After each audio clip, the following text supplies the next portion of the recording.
Yeah.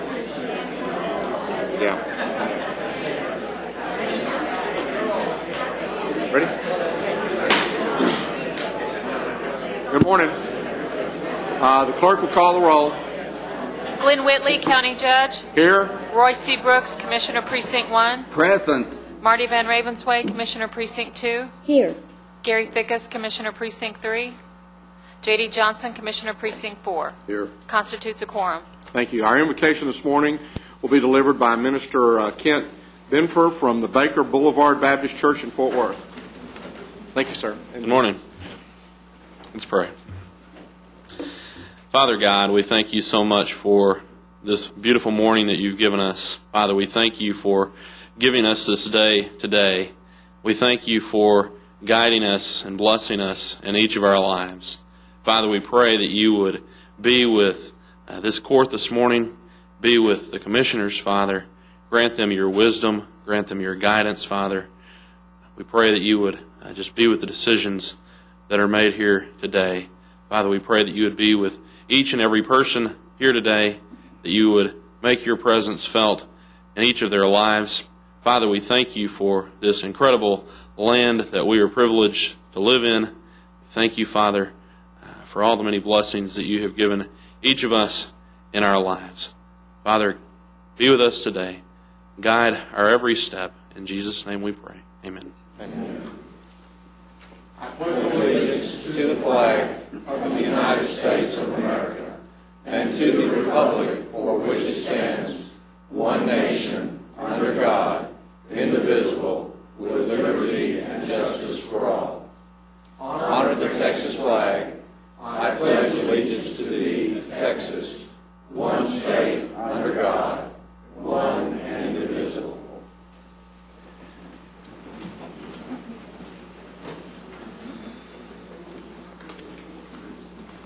Mr. Manius, agenda announcements. Thank you, Your Honor. Members of the Court, we have several announcements this morning as it relates to the Administrator's section. We go to item A2. This is an interim inmate telephone commission agreement. We're going to ask that that particular item be held until after close today. Also under purchasing, item G3. This is the sale of recycled paper. As usual on an agenda item such as this, there is a new court communication within your red folder this morning as it relates to that particular item.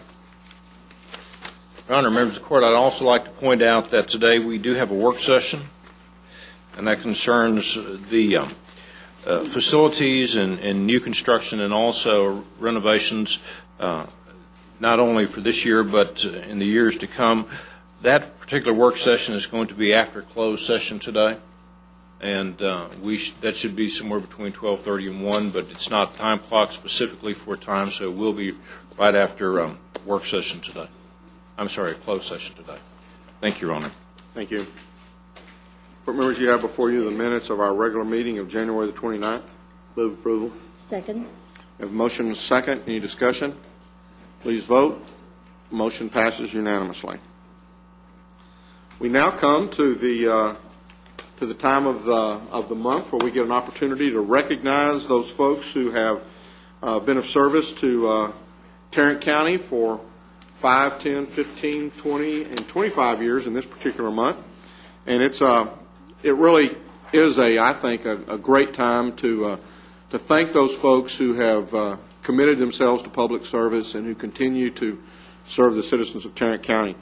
As I call your name, please stand and remain standing until I finish all of that particular category, and then we'll recognize you. First, our 5-year employees. Floyd Baker, Sheriff Confinement. Floyd, welcome. Judith Chico, District Clerk. LaShayla Davis, Sheriff Confinement. I'm kind of counting on the fact that Davis is a pretty common name because I think I butchered the first one. Is there an L Davis? Mark Deeger, Sheriff Confinement. Raquel Field, Sheriff Confinement. Charles Fox, Information Technology. Millie Hanna, Sheriff's Warrants. Judy Hayes, District Attorney's Office. Judy. Julie Hillhouse, Auditor's Office. Steve Horn, Information Technology. Steve. Paula Jennings, Sheriff Confinement. Lawrence Keith, Sheriff Confinement. Gina, oh boy, here we go, Larbina Lewis. She got up before I was able to, she just anticipated it there. She knew I was going to mess it up. Alfredo Marcano Valdez, Sheriff Confinement. Tamara Munson, Sheriff Confinement. Donna O'Neill, District Attorney's Office. Bruce Parker, Sheriff Confinement. Christine Rauch, Public Health. Did I get anywhere close? Very close. Kathy Richmond, Sheriff Confinement. Larry Singleton, Sheriff Confinement. J6 Jr., Sheriff Patrol.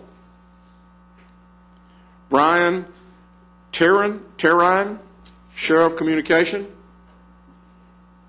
If there's a Brian in the room, please stand. Okay. Okay. Mothowadivu. That's the first name.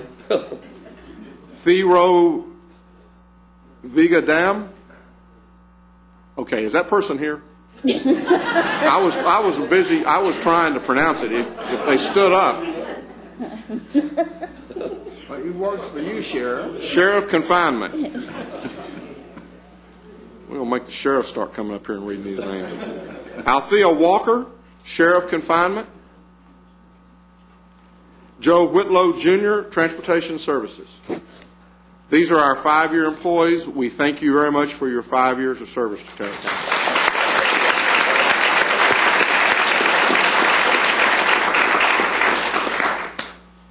Ten years.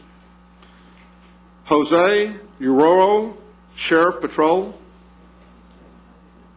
Marsha Bloxham, District Clerk. Bobby Burton, I know I got that one right. Precinct 3. Hello, Bobby, how are you? Jerry DeWeese, District Attorney's Office. Mark Flake, Administrator's Office. Cheryl Gaines. I didn't right. Gaines, okay. District Clerk's Office. Welcome, Cheryl. Phil Henderson, Facilities Management. Phil, welcome. Rodney Kirk, Sheriff Courts. Gladys Lafayette Wyndham, Sheriff Confinement. Don Lester, Sheriff Confinement. Eric Lowe, Sheriff Confinement. Tanya Payne, County Clerk. Al Roy, Public Health. Al. Frank Shelton, Transportation Services. And Doreen Smith, Sheriff Confinement. Those are our 10-year employees. Let's give them a hand.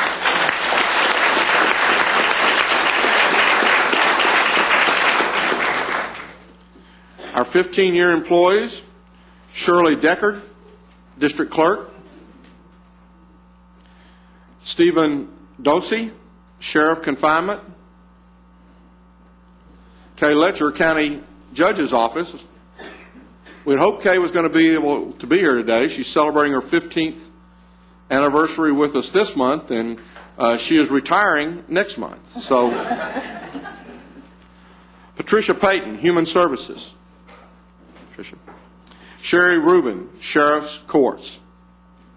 These are our 15 years. Let's give them a hand.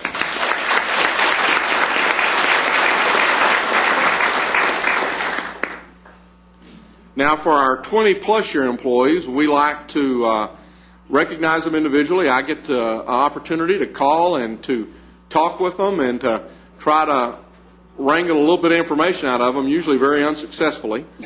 In this month, it was most unsuccessfully.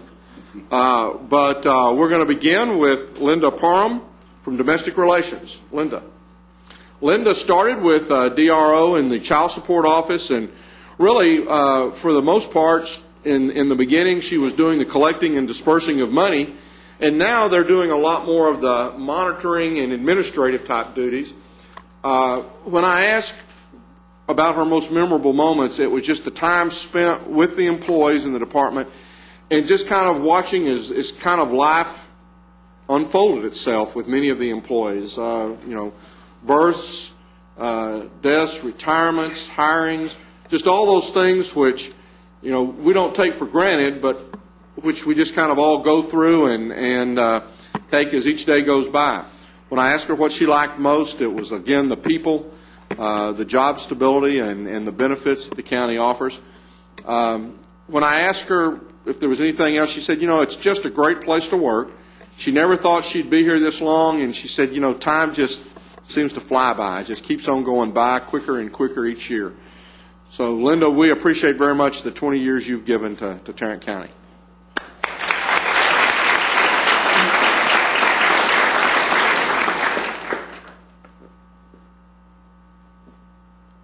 Now, the next person is Kimberly Provost. Kimberly was not going to be able to be here. She works with the District Attorney's Office, but was actually going to be out today and wasn't going to be able to make it. Next is Sally Smith with CSCD. There's Sally. Sally has started off in CSCD and has been there all of that time, I guess, with court services. She's worked for many different judges, she said, in the 20 years that she's been.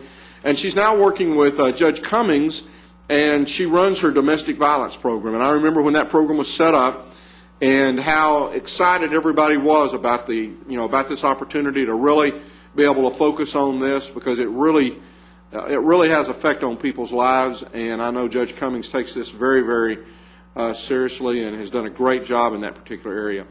When I asked her about her more memorable moments, she said it was the time that she spent in Judge Drago's court.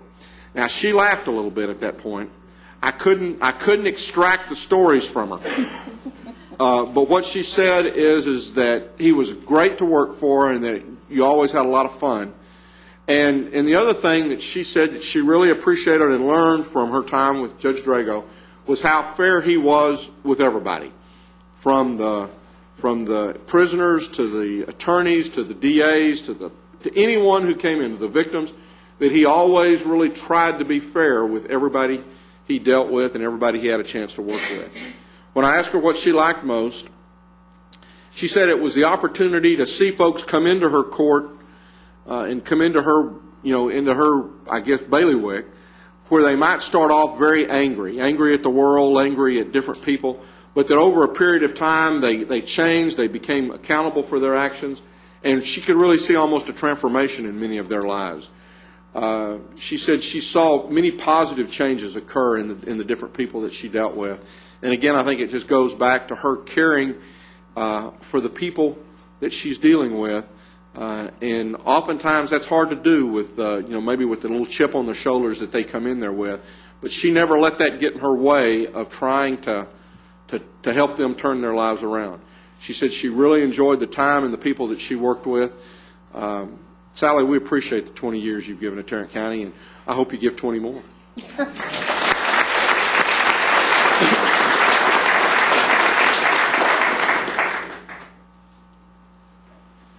Next is Alfredo Valverde with the District Attorney's Office. There you are. Welcome. Alfredo started off actually working in Brazos County and spent a couple of years down there, and then came to Tarrant County and applied and went to work here in 1988. He is in the intake area and really has been from the very beginning in the District Attorney's Office. And again, that intake area is where they're working with the police or with the surrounding cities and determining whether they're going to file the charges or whether there needs to be more evidence or what they need to do in order to make a better case.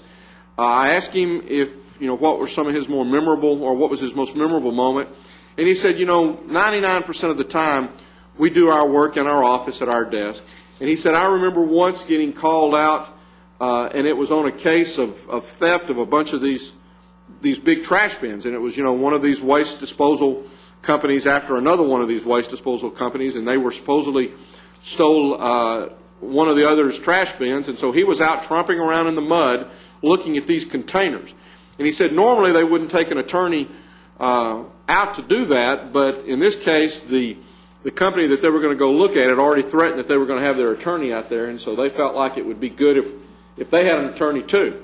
And so he said, I got to get out and get in the mud, and he said that's, for someone who never gets the chance to get out of the office, that was a memorable moment. Let's see, tromping around in mud looking at trash containers. It just goes to show that, you coming back in, Mr. Manius? Diversity. I wanted to see the back of it, or the end of it. And we just, we really appreciate that. When I asked him what he liked most, he said it was the people. And the fact that their intake unit was really just kind of a small family, and that everybody stayed there for a long time. In fact, that his supervisor had actually been there longer than he had been there. I asked him if there was anything. He said he was just happy to be there. He plans to work there. He said people come up to me and say, well, when do you plan on retiring? And he said, as long as I can work and as long as I enjoy what I'm doing, he said, I'm going to continue to work here. They may have to carry me out. We appreciate, Alfredo, the 20 years you've given us, and we hope that you will give us another 20 years as we go forward. Thank you very much.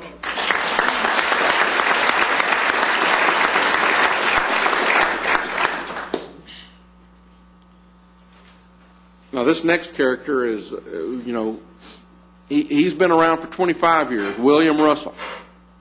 Not only has he been around for 25, there, stand up, William. He's had to deal with, Commissioner Johnson for a good number, not all that 25 years.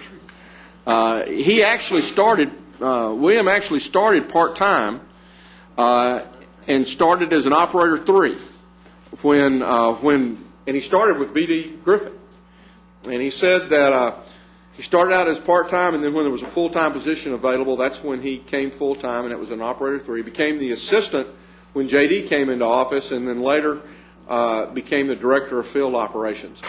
When I asked about his more memorable moments, and Commissioner Johnson has kind of alluded to this before, it was the work that they did on the Bureau of Engraving, and the fact that they got in there and that they really had a lot to do, and it was a big commitment, but they all worked together as a team and got that done.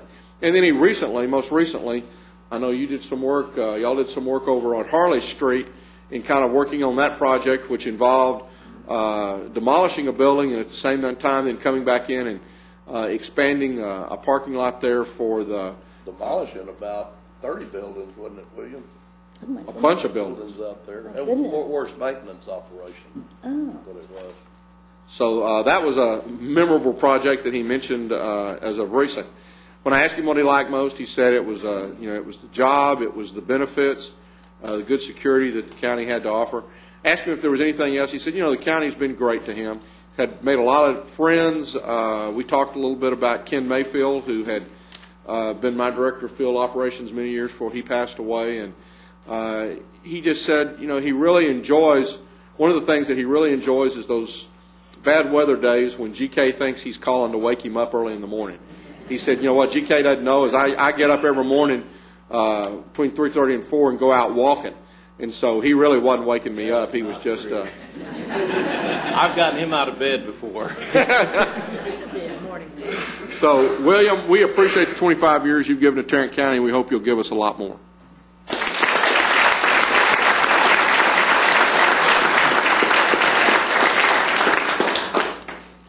Our last 25-year individual is Sharon Whalen with the Law Library.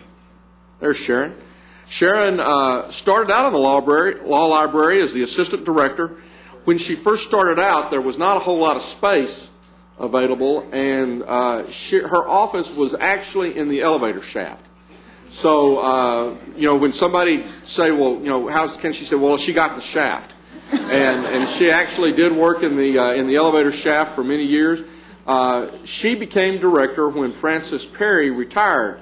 Now, she went on to add that Frances, after retiring, came back and continues to work part-time, and that Frances is 83 years old and still working part-time for the county. When I asked her about her more memorable moment, she said, it really wasn't a good memorable moment, but it was the shootings that occurred in the courthouse. She said, that was right next door to us. And so to say it was a little traumatic for us would have been an understatement. When I asked her what she liked most, she said it was the variety of what she does. She said, we've got a small department, so she does a little bit of everything, from ordering, from working with the public to emptying the trash. She said, I really, really, really enjoy working with people and working with the public and the ability to help people. And Sharon, we appreciate very much the 25 years you've given to Tarrant County and the help that you give people in that particular area. Thank you very much.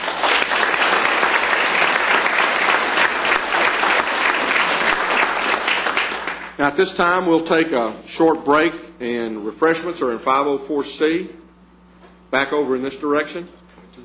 And we'll let y'all head out for that area now. Thank you. It's a short month. Well, you had some names. Yeah. They put phonetic spellings on here, and I still have a hard time. They try to put phonetic spellings on here. Sometimes I think I have more trouble. You gotta roll it down like an austerity.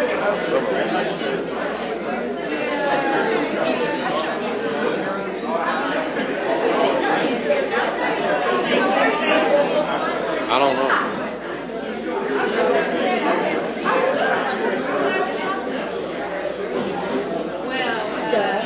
I don't know.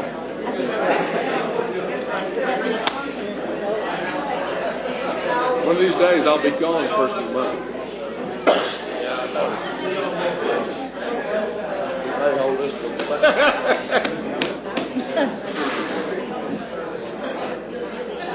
I went through that a couple of times. I did one time.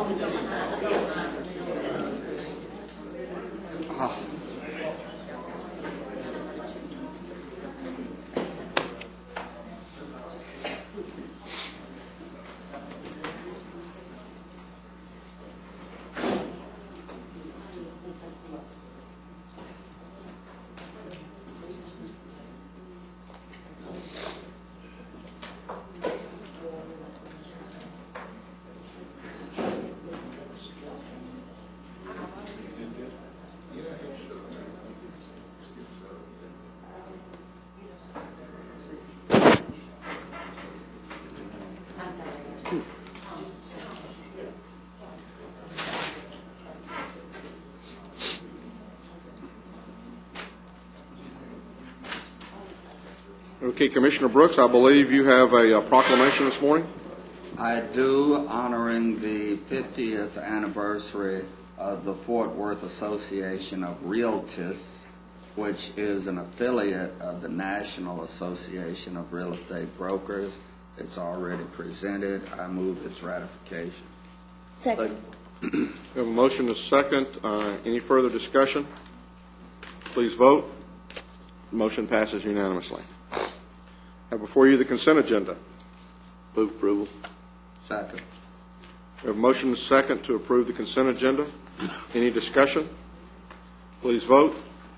Motion passes unanimously. Mr. Manius?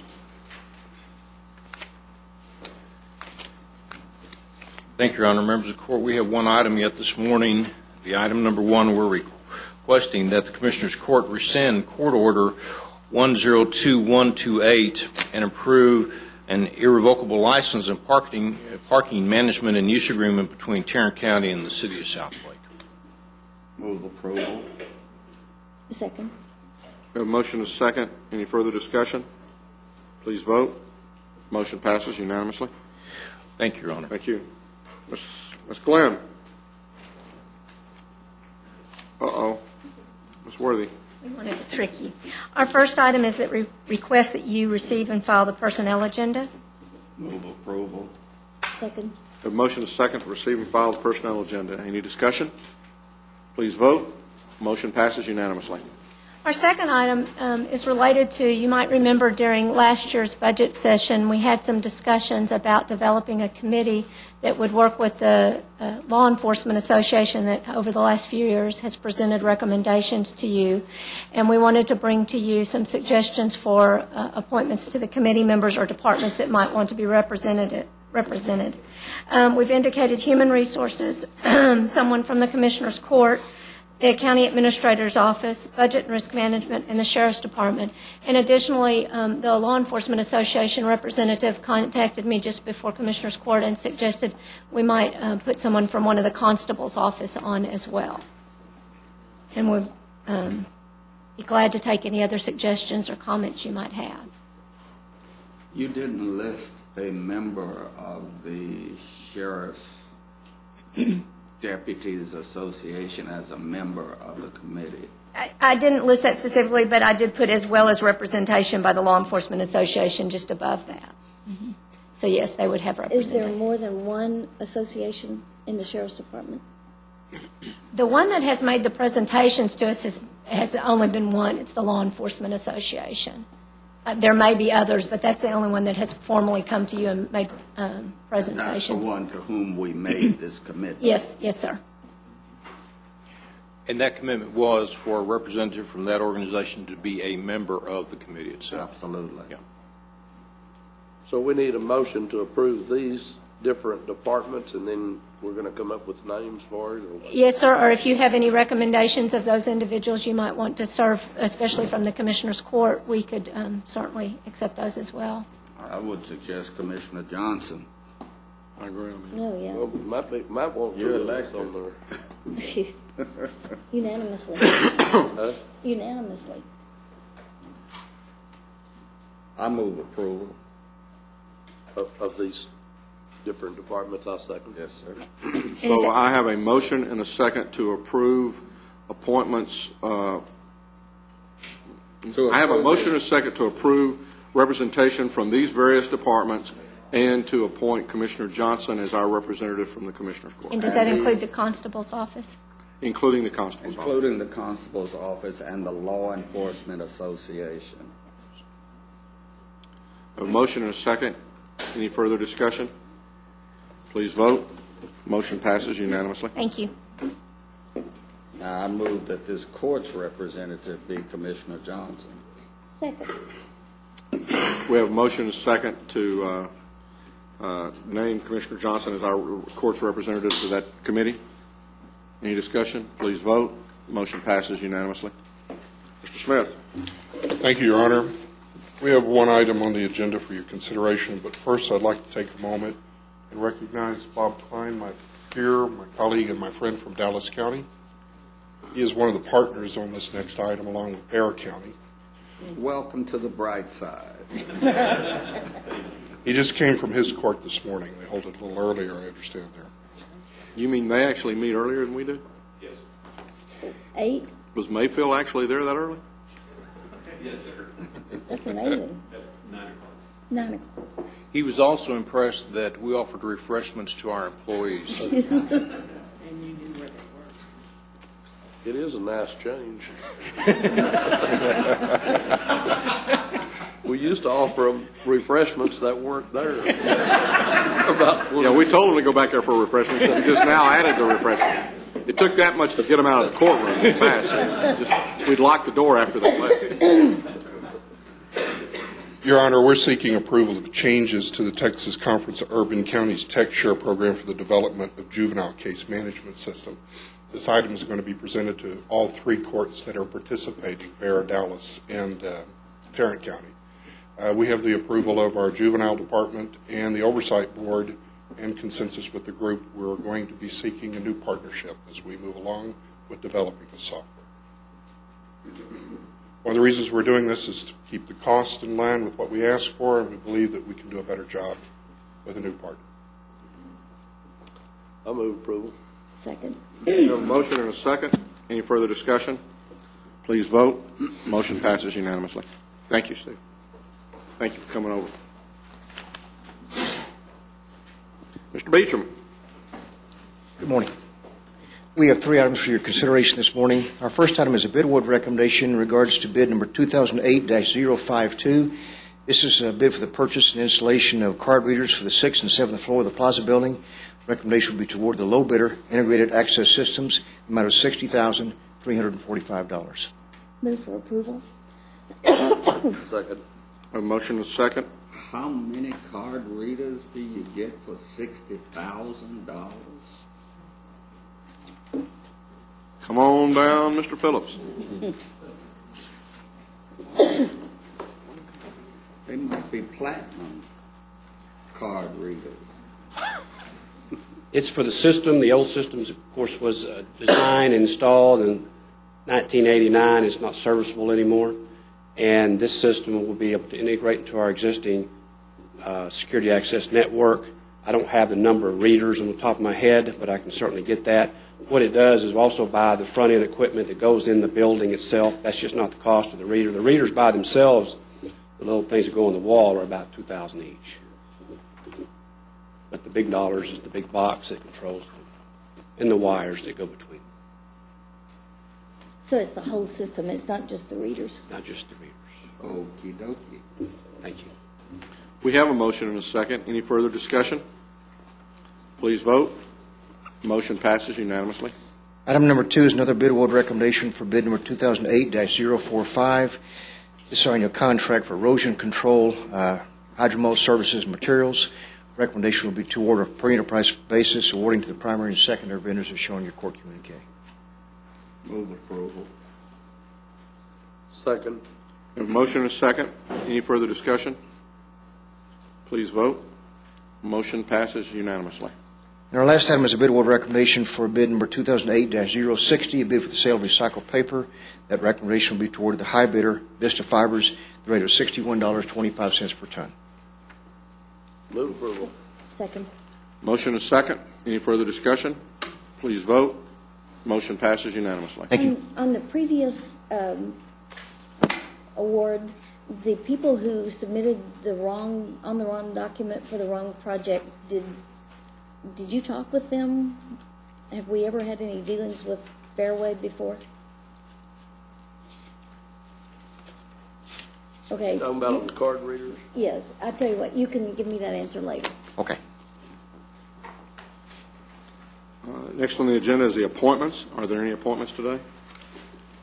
Didn't you have something? I'm going to appoint Jack Edmondson to the Historical Commission, and I'm going to probably make another appointment, but I need to make a phone call on that before I make that appointment. Yeah. So at this time, I will move to appoint Jack Edmondson to the Historical Commission. Second. We have a motion and a second. Any further discussion? Please vote. Motion passes unanimously.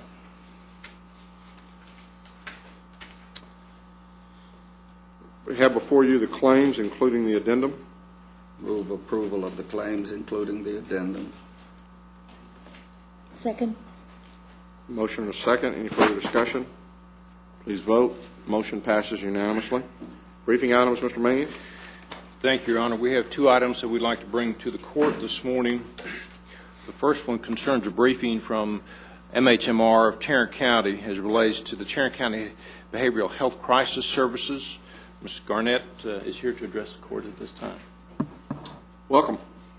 Thank you very much. I'm glad to be here this morning, and Dr. McDermott, our CEO, sends his regards. He's out of state, or he would be here today to talk about this program that is so close to his heart and something he's been so involved in developing.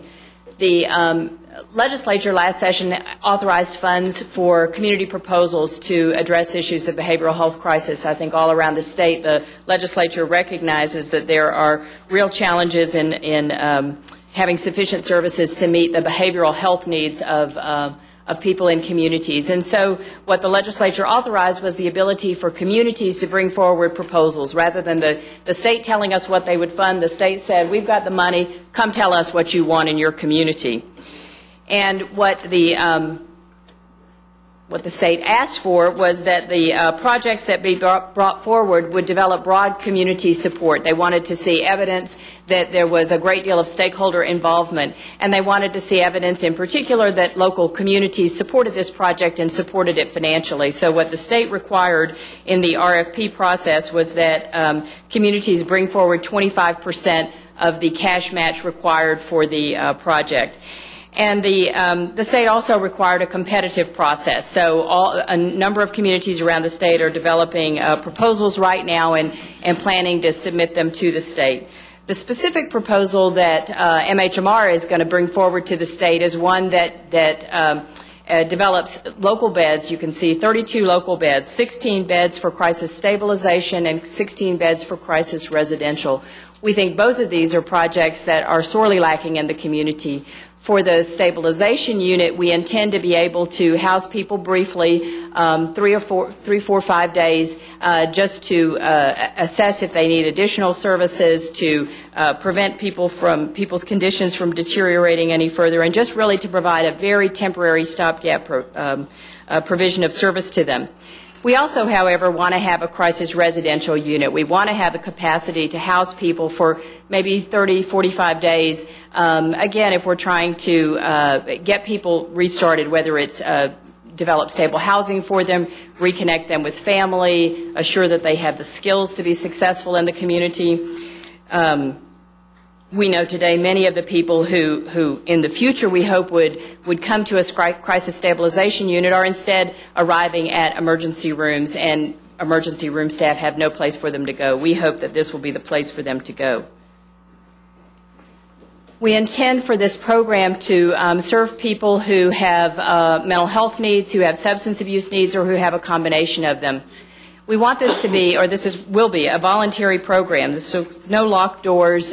We do need for people to voluntarily want to be there and want to cooperate with treatment. We expect that referrals to this program will come from a variety of sources, as you can see: police, families, hospitals. We have a recently developed mobile crisis outreach team, again, because of the new state dollars, and we've seen even in these last few months of operating the mobile crisis outreach team a need for a place like this to take people. So we expect a lot of referrals to come from mobile crisis outreach and a lot of referrals to come from the police. In terms of benefits to the community, we hope that this reduces the use of the high-cost alternatives like emergency rooms and hospitalizations, and we hope that it will actually have shorter lengths of stay in both of those settings and instead make it into this program. We hope that police are able to feel confident that this is a program, somebody who, they're not sure they really need to be taken to jail, but that this will be a program that they can be taken to and receive. The community will feel confident that people will receive the kinds of services that they need to get healthier and to have more stable residents in the community. We do want respite available to families. We know that sometimes families are in very complicated situations and need temporary assistance for the person to be in a safe place outside of the family home as the family reorganizes and makes decisions about what to do. So we think that this will also be an alternative for families. And most importantly, it'll be an alternative right here in the community so that people don't have to go to Wichita Falls State Hospital or go to other settings outside of our community. The proposals for these projects are due at the end of February, and the proposals have to include letters of support from local stakeholders. We've held a variety of stakeholder meetings over the last month and a half or so and have had over 100 local entities who've been represented and expect to get letters of support from many of those. The state at this point tells us that they will be making the award announcement June 1st and want to see projects starting very quickly thereafter. We'll, of course, be adding the kinds of staff that you see there, psychiatrists, nursing staff, other mental health professionals to proceed with this project. As we've looked at this project with the 32 beds, we see it as a $2 million project, meaning that it will require a 25% cash match. Now, the state fiscal year begins September 1st, so we're responding using the state guidelines, so meaning that we'll only have the last quarter of the state's fiscal year in this budget, and then we'll go on to the full year, September 1st of this project. And the state indicates to us that they do not intend for this to be a temporary project. They intend for this to be an ongoing project subject, of course, to the legislative allocations, but they intend for the projects that they begin today to build confidence in the community that these projects will continue to be funded in future years. So we have, a terrific opportunity to get $1.5 million of state dollars in our community for an ongoing project, and we look forward to operating a project. Think it'll mean good things in the community, and we'll seek your support. Do we handle clients from other counties? In MHMR services, for our mental health services, we do not.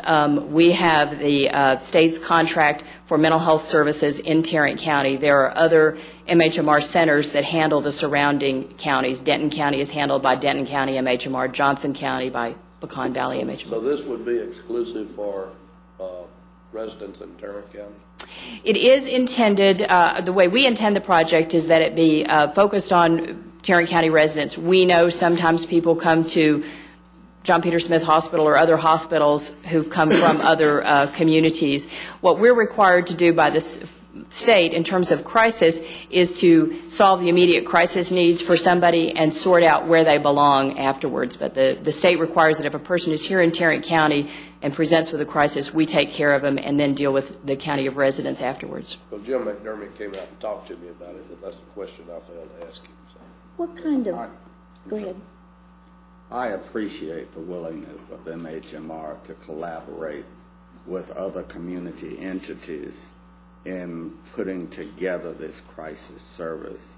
It is a particular value in serving the homeless population, many of whom have mental health conditions and need to stabilize and need referral services. We are, you exposed this program to the public, the Homelessness Health Care Advisory Committee, and we have kind of adopted it as a part of our street outreach and other kinds of services. It's something that is badly needed in Tarrant County, and I think we ought to do it. I understand what you're saying about the homelessness. Is there any other crisis that you are looking at? I don't really understand what could be accomplished with mental health needs in 3 or 4 days. I need you to tell me what you're talking about. Sure. What we find is that frequently people have gotten off of their medications and or perhaps have gotten drug involved, street drug involved, and what we find in brief periods of time, if we can get people back on their medications, get them reconnected sometimes to family and friends, sometimes they just sort of lose track of their life. And if we have those few days of getting professionals involved, getting medications restarted, and the opportunity for some case management services and get them re-engaged, will give us an opportunity to assess. It may be that the person needs to go to a longer-term setting, like the state hospital, but it may be that the problem can be resolved locally, and when that can happen, we want to do that. We don't think this will in any way eliminate the need for people to go to the state hospital, but we hope we send the right people who really do need long-term care there. But it gives us a 3-day window of time to intervene, stabilize, assess, and answer the question, what next? Right, right. And I'm assuming that otherwise, if that was not there, then they're going to end up in jail probably without medication, and it's going to be the beginning of a downward spiral that in some instances, well, what I'm hearing at least, is they may spend 45 to 60 days in jail before they can get through this process otherwise. Right, right. Without medication. And without medications. Aggravate the situation completely. Right, waiting to get to the state hospital for the state hospital to then intervene medically and then, stabilize them and send them back. Or in the emergency room for long periods of time and again sent off to the hospital. Have you made a presentation to the hospital district?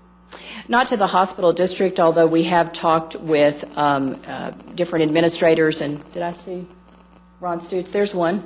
Who we've talked to in just last week, in fact, for the most recent time, with regard to it. And I'd certainly welcome Mr. Stutz to talk about the hospital district's view of the potential for this program. Ron, you want to come on forward?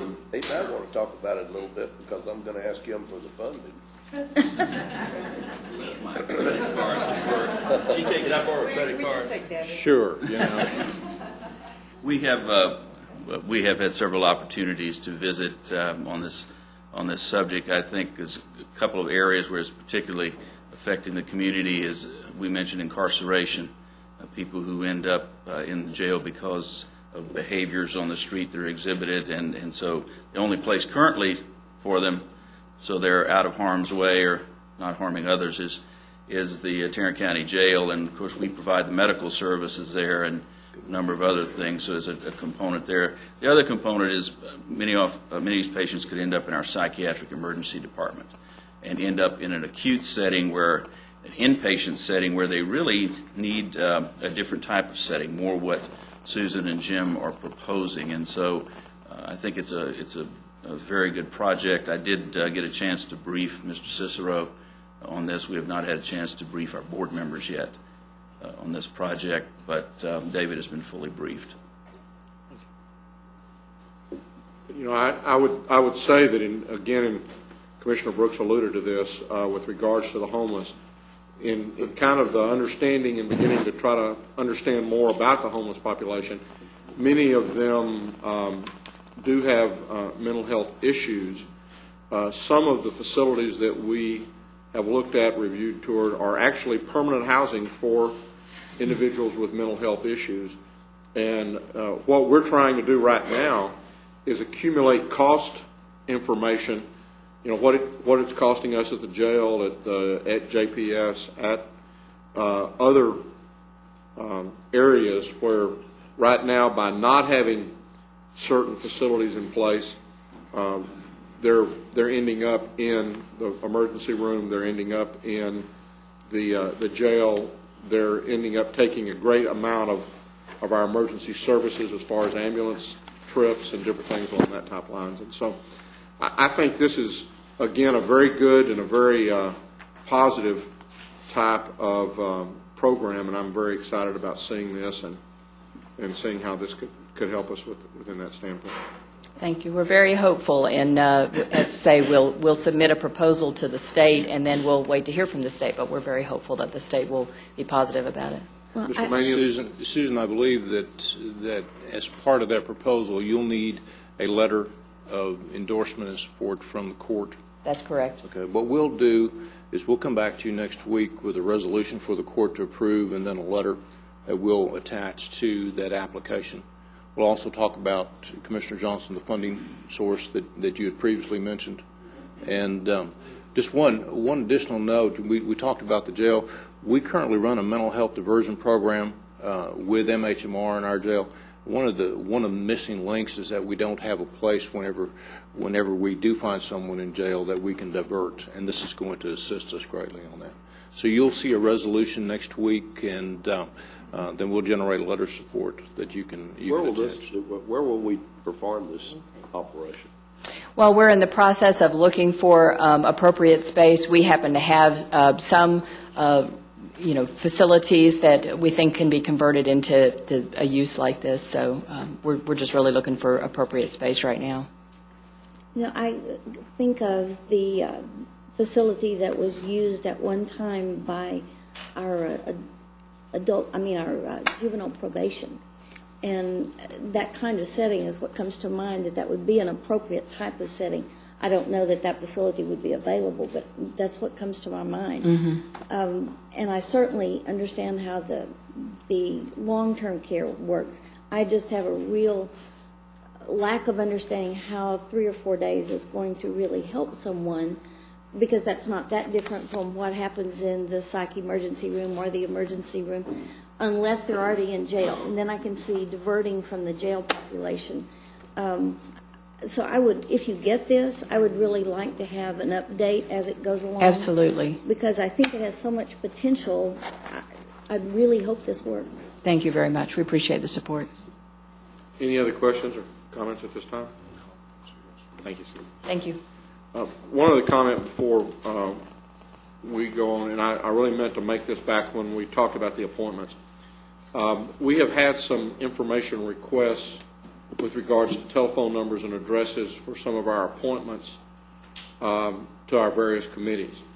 And what the District Attorney's Office has said is that unless the individuals who we're appointing specifically request that their home information or that their home telephone numbers are not given out, then that does become a part of public information.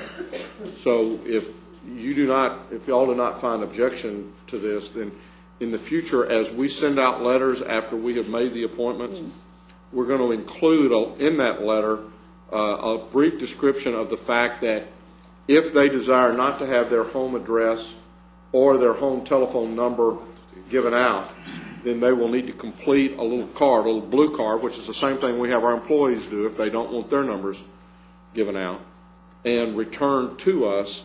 We would then forward that on to the specific entity as well as have it for record for our part, so that those numbers... We can do that, Ray? What? I haven't specifically talked to the folks that do this every day like I used to do it 10 years ago, so I don't know. But it sounds like a good idea, and I think it's viable, but I haven't talked to them about it. Ashley is much more of an expert. We're going to change a lot of our procedures because every one of us gets all the information about these appointments that we're making to the various boards. And in my opinion, when I take that back to my office, that's a public document. Well, it is, and I'm not saying that it isn't. But if somebody requests a phone number off of that public document, I would feel obligated to give it to them. I understand that, and the same thing is true of the records that are in the personnel department regarding my file, and my phone number is in there as well. But there is a procedure for me, if I want to fill out a card to tell personnel, please don't disclose that, and that's what he's talking about. And I don't know whether it would apply to appointees as well as to personnel. I checked with Marvin on that. So I mean, Marvin, you've already checked that, and we can. You can do it with regard to only the home phone number, which includes a private cell phone number, by the way, home address, family members, names, that kind of thing. Very limited, because most of it is public. But there are items, and I believe our personnel department does have cards for employees, and the same standards apply to board appointees as to the employees. There it is. So they have that option when they are appointed. How is everybody with a list, that's on this mailing list, going to know this? I get the appointment form out there at my office. How do I know that they have filled out a card or not? There's going to have to be some routines changed. You'd have to have some central registry or some central place to file it, just like personnel does right now with county employees. we'll have to look into that. I mean, where this came up from a couple of sources. One was that one of the appointments did have an unlisted number and really was not anxious about their number being given out. And so, I mean, I think we have to, what I would suggest is at least we give them the option to, if they choose not to want that information given out, we give them that option. In the past, we've not, and therefore, really, it's not available. From what Marvin has indicated, you have 14 days from the day of an appointment to make that request. Otherwise, it's public information.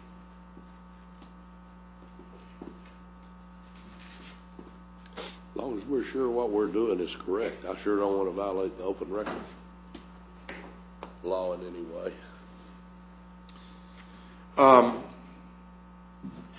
Anything else from that matter, Mr. Manius? We do have another briefing item this morning.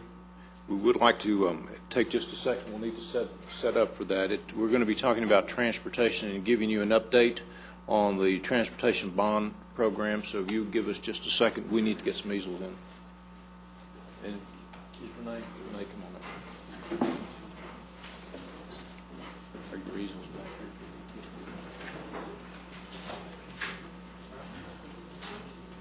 here? Are we in recess? I suppose. Could you If one more of recess? you leaves, we are. Consider yourself in recess.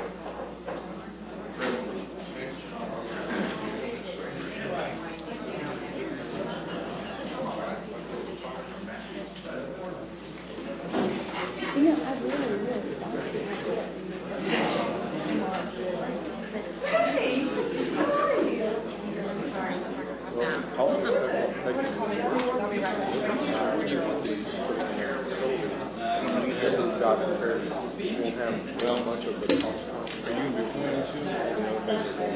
That's why JPS.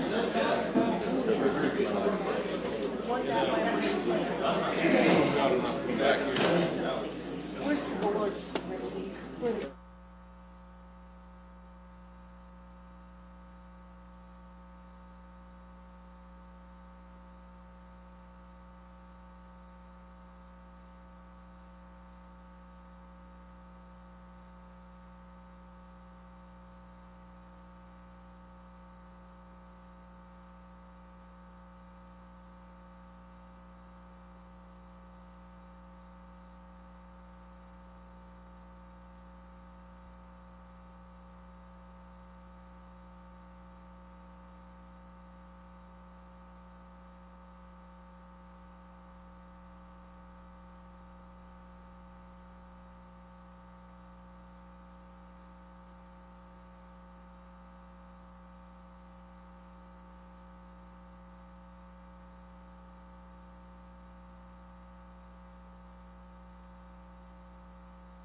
Thank We'll you, go Your ahead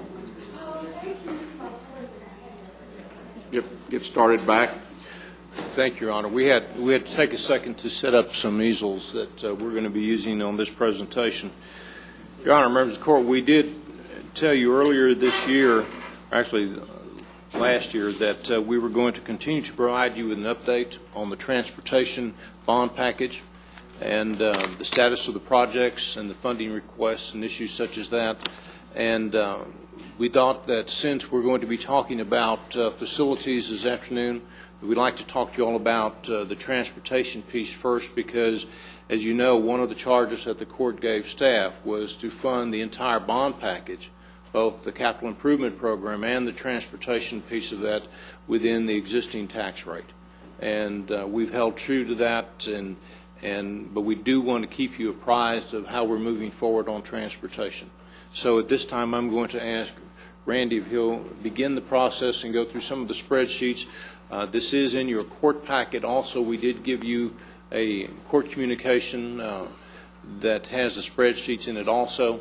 I believe that we also have those spreadsheets in a PowerPoint presentation. Randy. Good morning. Morning. In October of last year, we had the opportunity to give you a brief overview of our transportation bond program. Today, we'd like to take that a few steps further, specifically with the as it relates to the project schedules and the financial constraints of the program. Just before I get to the project specifically, I just want to go over very briefly where we are to this point. As of today, we have 15 interlocal agreements that have been executed by the court and by the cities. This is to fund projects that are valued over $78 million.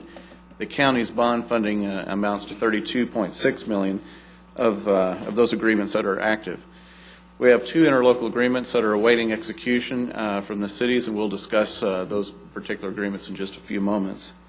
We mentioned the fact earlier that we were working on a tracking program to be able to monitor information that we receive both from the cities and also with respect to the financial side of the equation. That program has been completed. I'm sorry, move on to the next slide here. What I want to do is talk to you for just a moment about the pass-through financing arrangement. This is a TxDOT program that allows a developer to fund a transportation improvement for on-system projects. These are projects that are maintained by TxDOT on TxDOT right-of-way. And this is an opportunity to expedite projects by way of having a developer build it, and then the TxDOT would actually come back and reimburse the cost over a period of it's usually about 10 years. An application was submitted by the City of Grapevine for the Highway 26 portion in the northern part of 26 that we understand is still funded through TxDOT. That application they have reworked the pass-through financing program. And so the city is now being required to go back and reissue another application, which they're in the process of doing at this point. And so we probably won't know anything on that for a little while until that is processed through. We do suspect, though, that with the federal money that's being withdrawn from TxDOT, that it may make it difficult for that project to actually be funded in this way. But also wanted to touch on the fact that we do have 2 projects, as I mentioned last time that we discussed, had an overview of our program, that are defederalized. And basically that was just a reallocation of our funding such that we could use our bond money to expedite projects that originally had federal money applied to them through the RTC, Regional Transportation Council. So that has worked out pretty well for us. And then, of course, the Commissioners Court did accept the second-tier projects, which that was primarily the result of a little bit of a change to our program funding allocation. As you can see, obviously, with the acceptance of the second tier, our local projects increased to 57% of the program.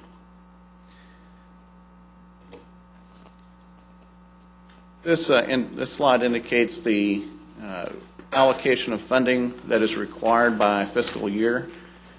This is based on the most updated schedule changes that we've received from the cities. When those schedule changes come in, obviously it changes the cash flow as to when those payments will be required, and so those are reflected here. I would note, too, that these numbers do also include Commissioner discretionary allocations as has been set up in the program. If you have any questions? Members of the Court, you might remember that your discretionary funding, we funded each of your precincts $2 million in 2007 and $1 million for the next 8 years, each of the next 8 years. So if you have not used any of your allocation yet, it is available for your use. For those that have used some of it, whatever that remainder is, and right now we funded a total, or in each of the precincts, $3 million for discretionary expenditures. And that's reflected in these figures? Yes. The next few slides I will go through rather briefly, unless you have questions on them. But I wanted to take a look at the projects specifically that have either been completed or are under agreement. Gateway Boulevard in Euless has been completed. That is the only project so far in our program that has been. Obviously, we certainly anticipate, based on schedules, to have that list will probably grow as we come to you next time. Projects that are under agreement right now include, for the City of Arlington, include Stadium Drive with an anticipated completion date of July of 2009, Pleasant Ridge Road with a February 2010 completion date, Collins Street and Randall Mill in December of 2009 and October of 2009 completion dates. You can see the amount of the bond program funding that we have on those projects. We do have some Grand Prairie projects that are under agreement and underway. Great Southwest Parkway at I-20 certainly is an important intersection that is included in our program. That is anticipated to be completed in September. Lake Ridge Parkway is anticipated to be completed in July of 2010. Lynn Creek Parkway is an extension, a new facility to be completed in December of 2009. And Great Southwest Parkway at Mayfield to be completed in July of 2009. With respect to Mansfield, we have 4 projects there. US 287 frontage road construction is anticipated to be completed in April of 2010. The 2 Texas turnarounds at Walnut Creek and at Broad Street, the same completion date. And Callender Road to be completed in October of 2009.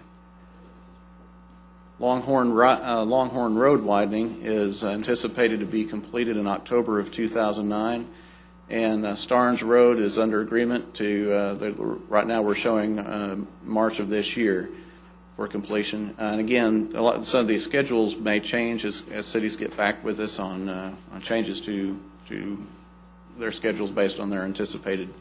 Obviously, there are different things that could delay a project, and we'll discuss that in just a moment. We mentioned the Commissioner discretionary expenditures. We currently have, as GK mentioned, $3 million that has been expended through the discretionary side of the program. We have $500,000 in Precinct 3. Actually, I believe it's $1 million that has been allocated to the FM 1938. But as of right now, it's $500,000 that will most likely be paid out at some point this year, probably in the first quarter of this year. So the other $500,000 has been identified for a project, but likely won't be funded this year? It's identified for the FM 1938 project. But, right. Okay. Let's see. With respect to what we anticipate we'll need to continue to keep an eye on, we're wanting to continue having meetings with the cities to make sure that we roll out our tracking program, make sure that they understand how to communicate schedule changes to us. We are continuing to monitor any funding changes that may result from any of the action of the Regional Transportation Council. As you may be aware, under the Regional Toll Revenue Initiative, we have approximately $59 million for for Tarrant County that came out of the 121 toll program, and that is money that we may have the ability to use for defederalizing further projects in our program.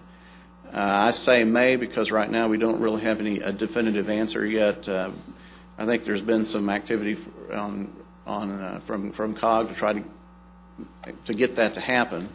What we mean by that is that TxDOT may not necessarily view that money as local. Right now we're trying to get that defined. If it is, and we have the opportunity, we may have the opportunity to go and look at other projects to defederalize them, which would expedite them in the implementation phase. And then finally, at the appropriate time, we'll need to be coordinating with the Fort Worth T to determine what their funding needs will be for their southwest and northeast rail line. As I mentioned earlier, certainly since the inception of our program, we've had some projects that have been delayed. And in order for you to be aware of the impact that it has been to our program, I want to show you the categories that we'll be looking at. In just a moment, you have at your place a spreadsheet that is color-coded in this fashion. The orange or reddish color are projects that have been delayed 3 years or more. The amber color are projects that have been delayed 1 to 3 years. I don't think we have that. You're going to see it in your slides, if you're going through your court book, your slides will pick this up. This is simply a key to whenever you see those colors. And 6 months are up 6 months. I'm sorry, the light blue is 6 months to 1 year, and then the green is 3 months to 6 months.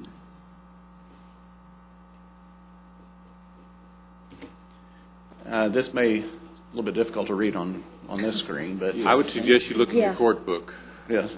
What court book? What court book? Your electronic court book. This one. We're looking at the electronic court book. We have. If you'll take it to 175%, easier to read. Okay. Again, the projects that are in the orange or reddish color, however it may appear on your screen, are projects that are been delayed 3 years or more. And let me re-emphasize, these are projects delayed from the time that we received the submittals from the cities, which we received in the summer of 2005. So this was at that time, their best guess estimate on when they anticipated the projects would be completed.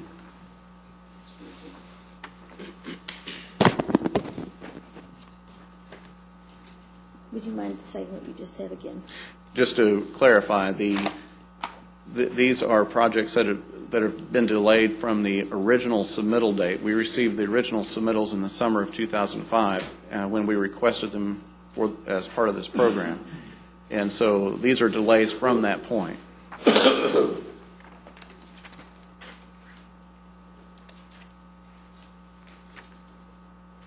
But these are what you've used to fit into that previous schedule where you showed us that here are the expected expenditures. Exactly. By year. Yes, that chart with the expected expenditures matches what you're seeing here in your spreadsheet. One of the reasons that we do that to keep that constantly updated is because, as you know, our interlocal agreements with the municipalities, that basically they terminate at the end of every one of our fiscal years. That's why you see a renewal of those. In working with the auditor's office in order to certify fund availability, we need to keep an up-to-date record on how much money we have expended and how much we intend to expend on each of those projects. So you'll see, while you see this chart here today, by the time we get to August and give you another update on this chart is probably going to change somewhat, but it'll be that chart that we'll use as a basis to renew those interlocal agreements for the beginning of next year. What is the status of the Everman project? Yep. 26 on this. We anticipate what we'll need to do with respect to the Everman project is execute an interlocal agreement for the money that we have in our bond program, and we hope to have that. What we'll need to do is have the city execute the interlocal agreement, and then we'll bring it to to the court, and we hope to do that as soon as we can get that back from the city. Have we determined what the gap is between our bond funding, their match? And what they require? I spoke to T.C. Webster yesterday, and his people are working on the numbers for the erosion control. They have the numbers they'll need it for the materials to construct the road, and so I think we are getting close to knowing what that gap is. I do not have an answer for you today, but we're close.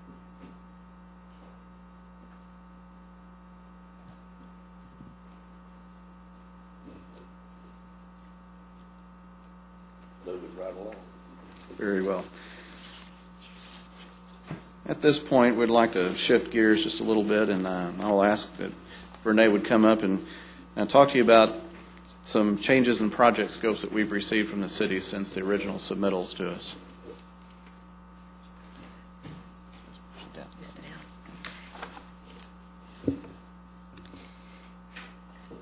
We've got a couple of boards here to show you this so you help you locate and understand the projects I'm talking about.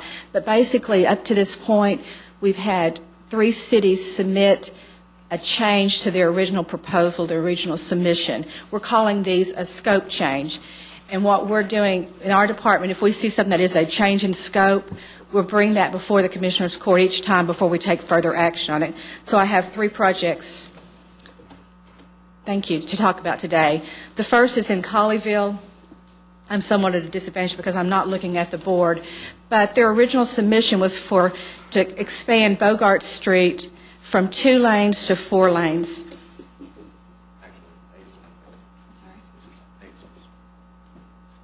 That's Azles, right? Okay. Let me see if I have it here. Well, this is Colleyville. Yes, which is that's Azles. It's Colleyville. It's Bogart Drive. Well, except that this is saying Denver Trail, so you've got Azle Oh, up you here. got the wrong one. Okay, well, ignore that. Look at your screen. How's that? Anyway, it's Bogart Drive. It's a very short street. Runs between 26 and Pleasant Run, and there's an existing school there and a new school. They originally submitted this for 4 lanes. They've now come back to us after doing the preliminary design and asked that we change this to a 3-lane section with a turnaround, a roundabout. Those of you who are not familiar with the roundabout, it's a little bitty traffic circle.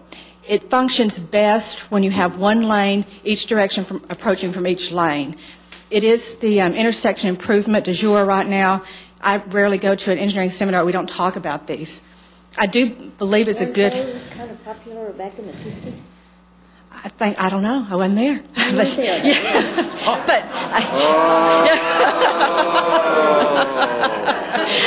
I'm sure that you were not as well. Yes, they were. Yeah, go ahead and see if you can recover from that.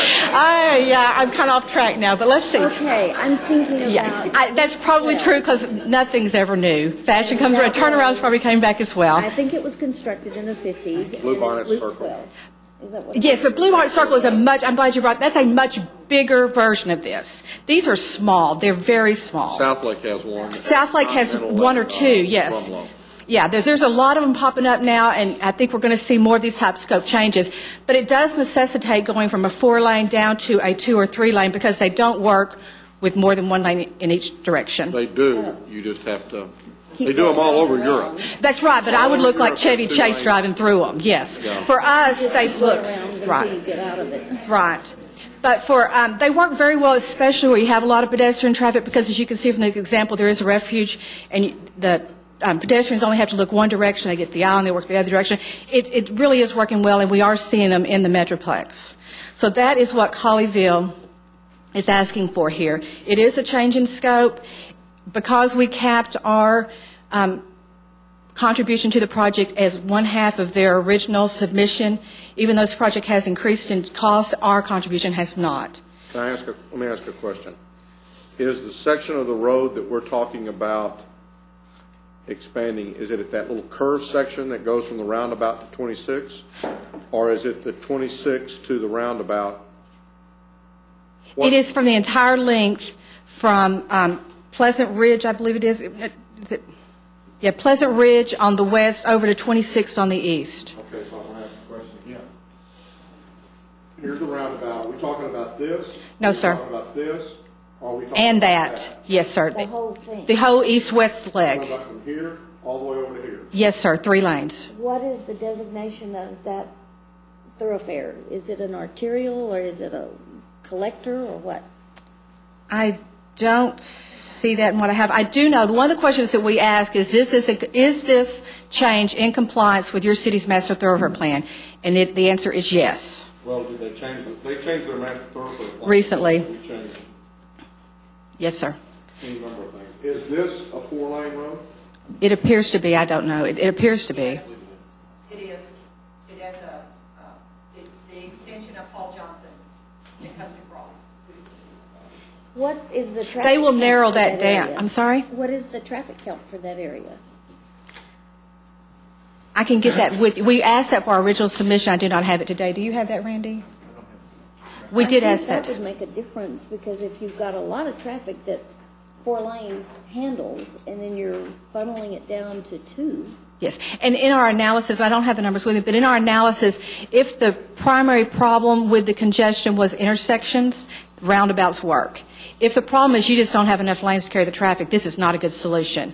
And during our analysis, I don't have the traffic counts with me, we did determine that the problem was primarily with people turning in and out of those schools, and so we believe a roundabout will work. It is not a major thoroughfare through the city of Colleyville. It only goes from Pleasant Run to 26, and so we believe that roundabout will solve their problem in this section. And you did say that this would not cause the bond program any additional dollars. Yes, sir. That's correct. Yeah, what happens is that from the time that these projects are first submitted to the time that they do the engineering or greater planning on them, the scope is modified to a certain extent. And we, at staff level, we came back and we said, okay, if we have a project that was rated at a certain level, and the scope of that project changed, to what extent does that scope have to change so that it loses its ranking? Okay? So what we did, we created, at staff level, we created some criteria. And let me tell you a little bit about the criteria that we're using. That criteria can change. It's just something we use at staff level. First of all, we're asking that this type of change in the scope not be something that is simply generated at a municipal staff level. We want to have a letter from the governing body that they realize that it is a change and they accept that change. We also ask that it be part of, the change be part of their local thoroughfare plan. If it's not part of their thoroughfare plan, well then we're probably going to come back to you and say we think we need to take another closer look at this. Part of the thoroughfare plan that they base the original submission on, or can it be amended and then it fits later? I think the answer to that question is yes, but cities, while they do, what? okay, while they do change their thoroughfare plans often and as a result of development in their communities, those thoroughfare plans are based on an engineering study. And so if they change the thoroughfare plan during this 3-year period that we may have during construction, then it could have been in compliance before and not now, or vice versa. All we ask is that we see their thoroughfare plan, we understand why the change was made, and if this project is in compliance at the date that we're making the application for a change in scope. You need to validate that there was an engineering study done to change that master plan. Yes, sir, I do agree with that. There are some other criteria besides what we just talked about. We also make sure that the construction can be initiated within 3 years as part of the initial plan, that the local cost share is available, and then finally that this scope still maintains the congestion mitigation air quality improvement element that we had in the original evaluation tool that we used to evaluate all those projects. I'm going to go back to the original, were the green projects, are they projects that have gone through the RTC process? Green projects are... No, I don't think they went through the RTC, but they went through our evaluation committee's Right, process and they- that freezes. right. Right. The one question, I mean, go ahead, Ryan, I'm sorry. It's answered, that's okay. Right, I guess the question, I'm assuming this is a new high school? I believe it's a middle school. I think it's elementary and then a middle is what I understand. So here's the elementary school. Okay, that's the old elementary school. Right here. It is, I think so. Barnwell Elementary. Right, and then you've got your middle school right there. Yes, sir. Right here. This is a middle school, Yes, sir. Yes, and then you've got the new elementary school just north of that, right here. Yes, sir. that opens up onto Pleasant Run. And so that was one of the questions is, I mean, this road looks like it's just now being drawn in. It's there.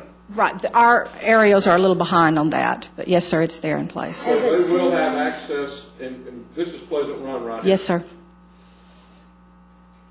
Is it an existing two-lane? This is an It's a existing two-lane, line right yes, here ma'am. That goes through. Hall Johnson is a major arterial from really the 121 north. This is a road that with great gnashing of teeth they developed into a 4-lane road, and I think it's been excellent. This was a continuation to bring it over to this road, which was going to tie into Pleasant Run. I mean, this neighborhood is established. They don't have a whole lot. It doesn't look like they have a whole lot more here that is developable. The fact that this is a middle school and not a high school gives me a little bit more relief at the fact that we're not putting a bunch of kids onto this road. But a lot of them that are going to come out here are going to come on to Pleasant Run. Now, we've also got parking, it looks like, that is going to be exiting on that. So what you're saying is they're going to take it from a 2-lane road with no turn lanes. They're going to expand it to where there'll be a center turn lane on that road that will allow anybody on here to be able to turn into either here or into here, I guess whatever that is. It's a house. Okay? I mean, the center turn lane is really not going to be... The center turn lane is basically going to help people to get in and out of the middle school. It's going to help people get Yes, in sir. and out. It's going to Yes, be a sir. bus turn lane. Yes, sir, and it's going to keep traffic, the people that want to turn will be able to get over the center turn lane and allow the traffic that goes on through the 26 to go on by, and I believe that's why this is going to work. Because the elementary exits onto Pleasant Run right now. Yeah. And so that, the Bogart piece would be what would get them into the middle school. Now, the one thing, I mean, the only thing about that is that I'm not sure that we're now expanding the capacity of the road. Yes, sir, I don't disagree with that, but the goal of, the stated goal of the bond program was to improve air quality, reduce congestion.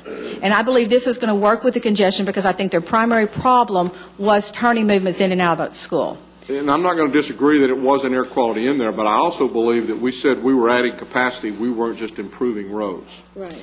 And I'm not sure, I mean, this is where we end up coming down to a discussion because we're now taking the point of the committee as opposed to we've now made changes and does that, I mean, we had a similar discussion with, was it Kennedale or Mansfield? We've had Kennedale, we've had another project coming up here in a moment is similar in Watauga. So we are seeing this happen as these projects develop. One of the questions we asked, in addition to what GK said, was we also asked, are you making this change because you just can't afford to build what you really originally submitted? So these are not, and the cities have assured us through the letters from the mayor or the city manager that this is based on their preliminary engineering design and the traffic numbers they have out there. And that's why they're requesting this change. We are going to bring every one of these before the court just because of the discussion we're having right now. We aren't asking you to take any action today. This is just a briefing. If we don't have any more questions, I'll move on to the next one unless you have other questions on Bogart. But we will come back next week and ask for court's action. Any other questions? They'll move on. There's the roundabout. Okay, now the board that's in front of you is Denver Trail. This one's slightly different.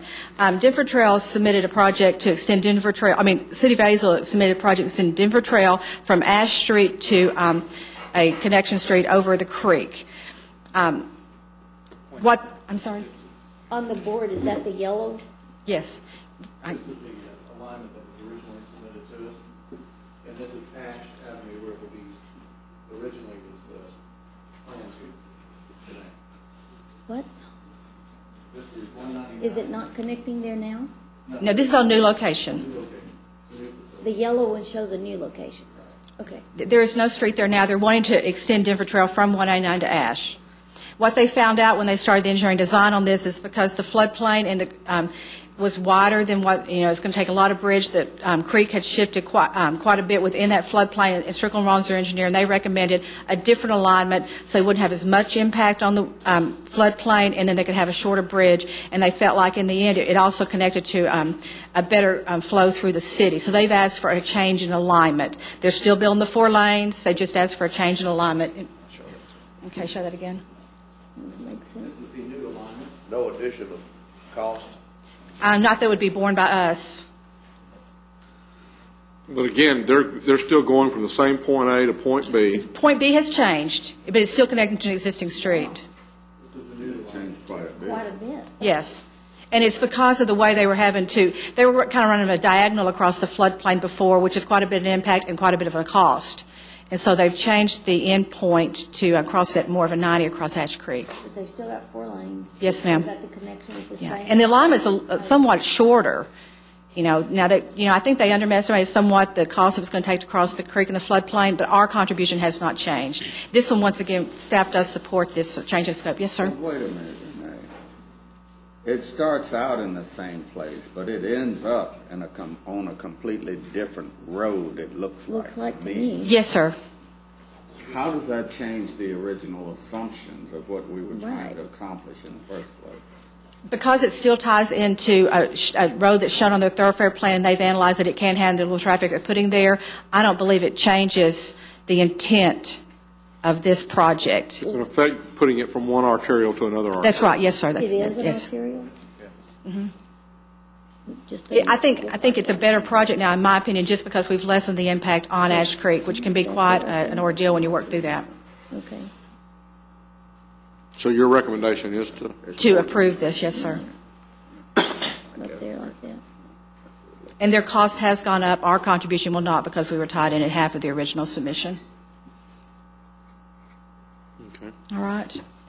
All right. The third. Yes, sir. What is this development right there near that intersection that the road will now? What would looks like the northwest corner? Northwest corner? What is that development in there? I understand it's a commercial development of some kind. When you get on the other side of... This is what I'm talking about, right? Right. It looks like a track there. Looks big. Commercial development of some kind, but I'm not sure exactly what it is. There is a school that is located within that subdivision. I'm not sure which side of the park it is, but there's a school that's located up the trees. Cities believes that this type of connection will also benefit. It makes more sense for their routing of their school buses if that connection is in that location. We just changed our arterials, and we believe this is a good project. There's a road to nowhere. Next item. All right. The third and last one that we have for you today is the city of Watauga. Oops. Do we not have, I didn't have Watauga. All right. City of Watauga is their original submission. They submitted a 4-lane section on Starnes Road that extends from US 377 to Whitley. Almost immediately, they came back to us realizing that they had right-of-way constraints in front of the school. There's an elementary school there. And so they immediately asked if we could evaluate it based on a 4-lane section on either end, a 3-lane section in front of that school because of the right-of-way constraints. So the evaluation committee did look at 4 lanes each end, 3 in the middle. After they started their engineering design, Watauga came back to us and asked to build a 3-lane section from one end to the other. That is the change in scope. It's similar somewhat to what Colleyville submitted, except this is through a more commercial area there. There is an elementary school and residential on the east end, but it's more commercial as it gets to 377. What additional cost would you forecast as far as if they were to stay with the 4-lane? It's going to be right-of-way cost, right? Can they buy right-of-way in there? They can, but it's difficult to get it from a school. There's going to be a lot, the houses, a lot of them front onto Starnes in this area, and so they're going to have a lot of impacts. Even if we don't touch the structure, there'll be a lot of impacts on those homes there in that section.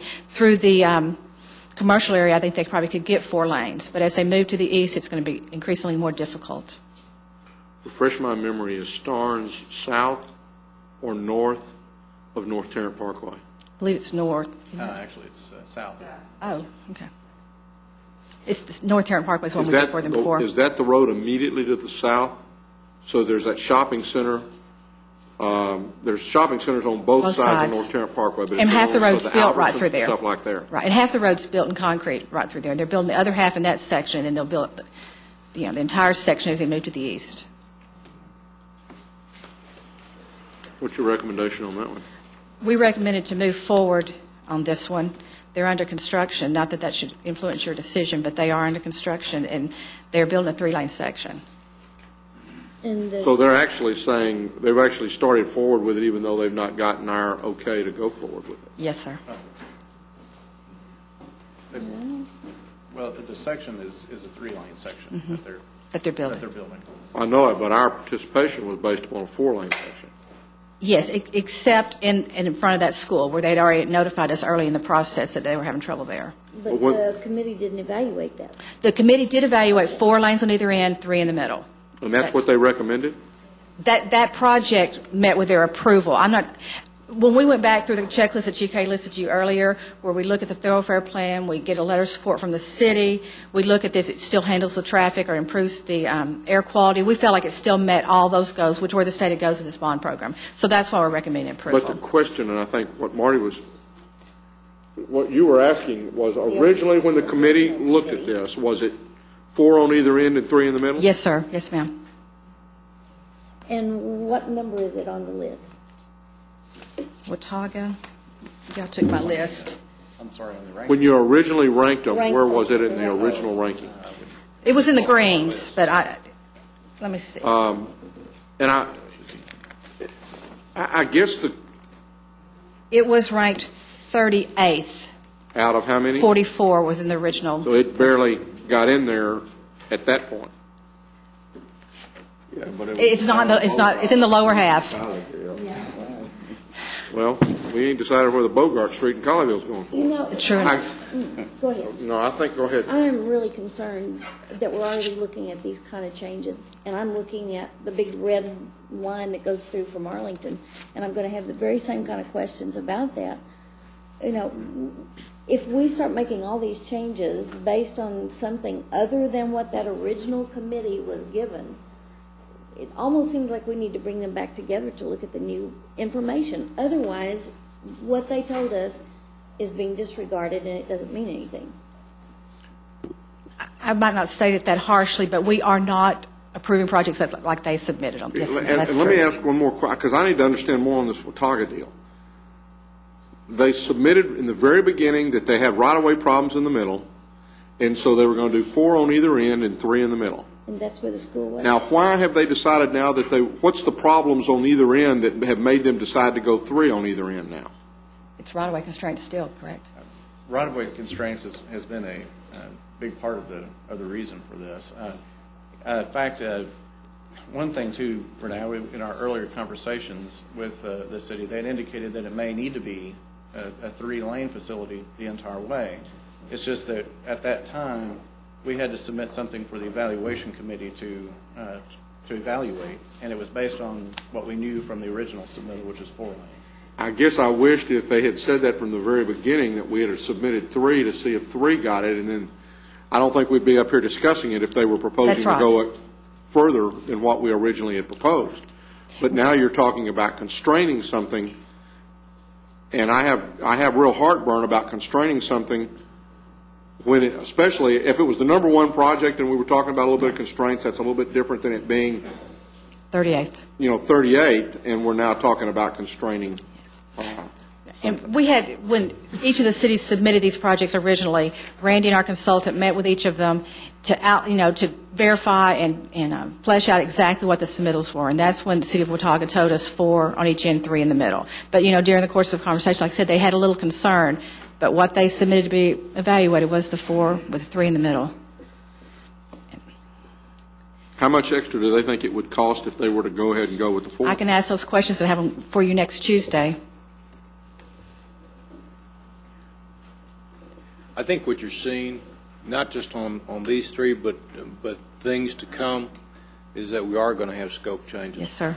And the thing that at staff level, we're trying to figure out a way how the court might want to deal with those. If it's a minor change, that may be one thing. If it's a substantial change, and the court needs to define what substantial is, then we may have to take it back or reevaluate it. The concern is that if we can take it back to the committee to see if it still meets, if it still has as high a priority, which, and if that's the desire of the court, we'll have to do, we'll do that. The level of funding that we have, we went down, we did the greens and we did the yellows. There are other projects below the yellows, I mean, that could be funded. And so, yeah. Well, sure. And, well, I mean, eventually those projects run out. But believe me, there's still some below in the yellow that need to be funded. Well, I think that where do we get to the point, though, that we pull one that is in a higher priority and say, you know, that doesn't qualify anymore, so we can use some of that money to go below and pick up another project? How difficult would it be to bring the committee together maybe on a quarterly basis to review on suggested changes? I think it might be somewhat difficult, but we might do an abbreviated version of that committee. Maybe we bring back half of them. We could ask all of them. I know they're all very busy. We had trouble getting them the first time. We can surely check that out. Mm-hmm. I mean, I don't know, maybe we don't want to do that. I know. And what we tried to do, the best I could come up with, the 3 of us putting our heads together, was kind of a checklist system. Does it still meet the criteria? Does it, you know, is it fiscally restrained? Is it still reduce congestion or improve air quality? And we tried to do that checklist, but it's not the thorough investigation that the original committee gave it, and it certainly doesn't take into fact how it ranked. We don't look at that. I would not favor bringing the original committee back together.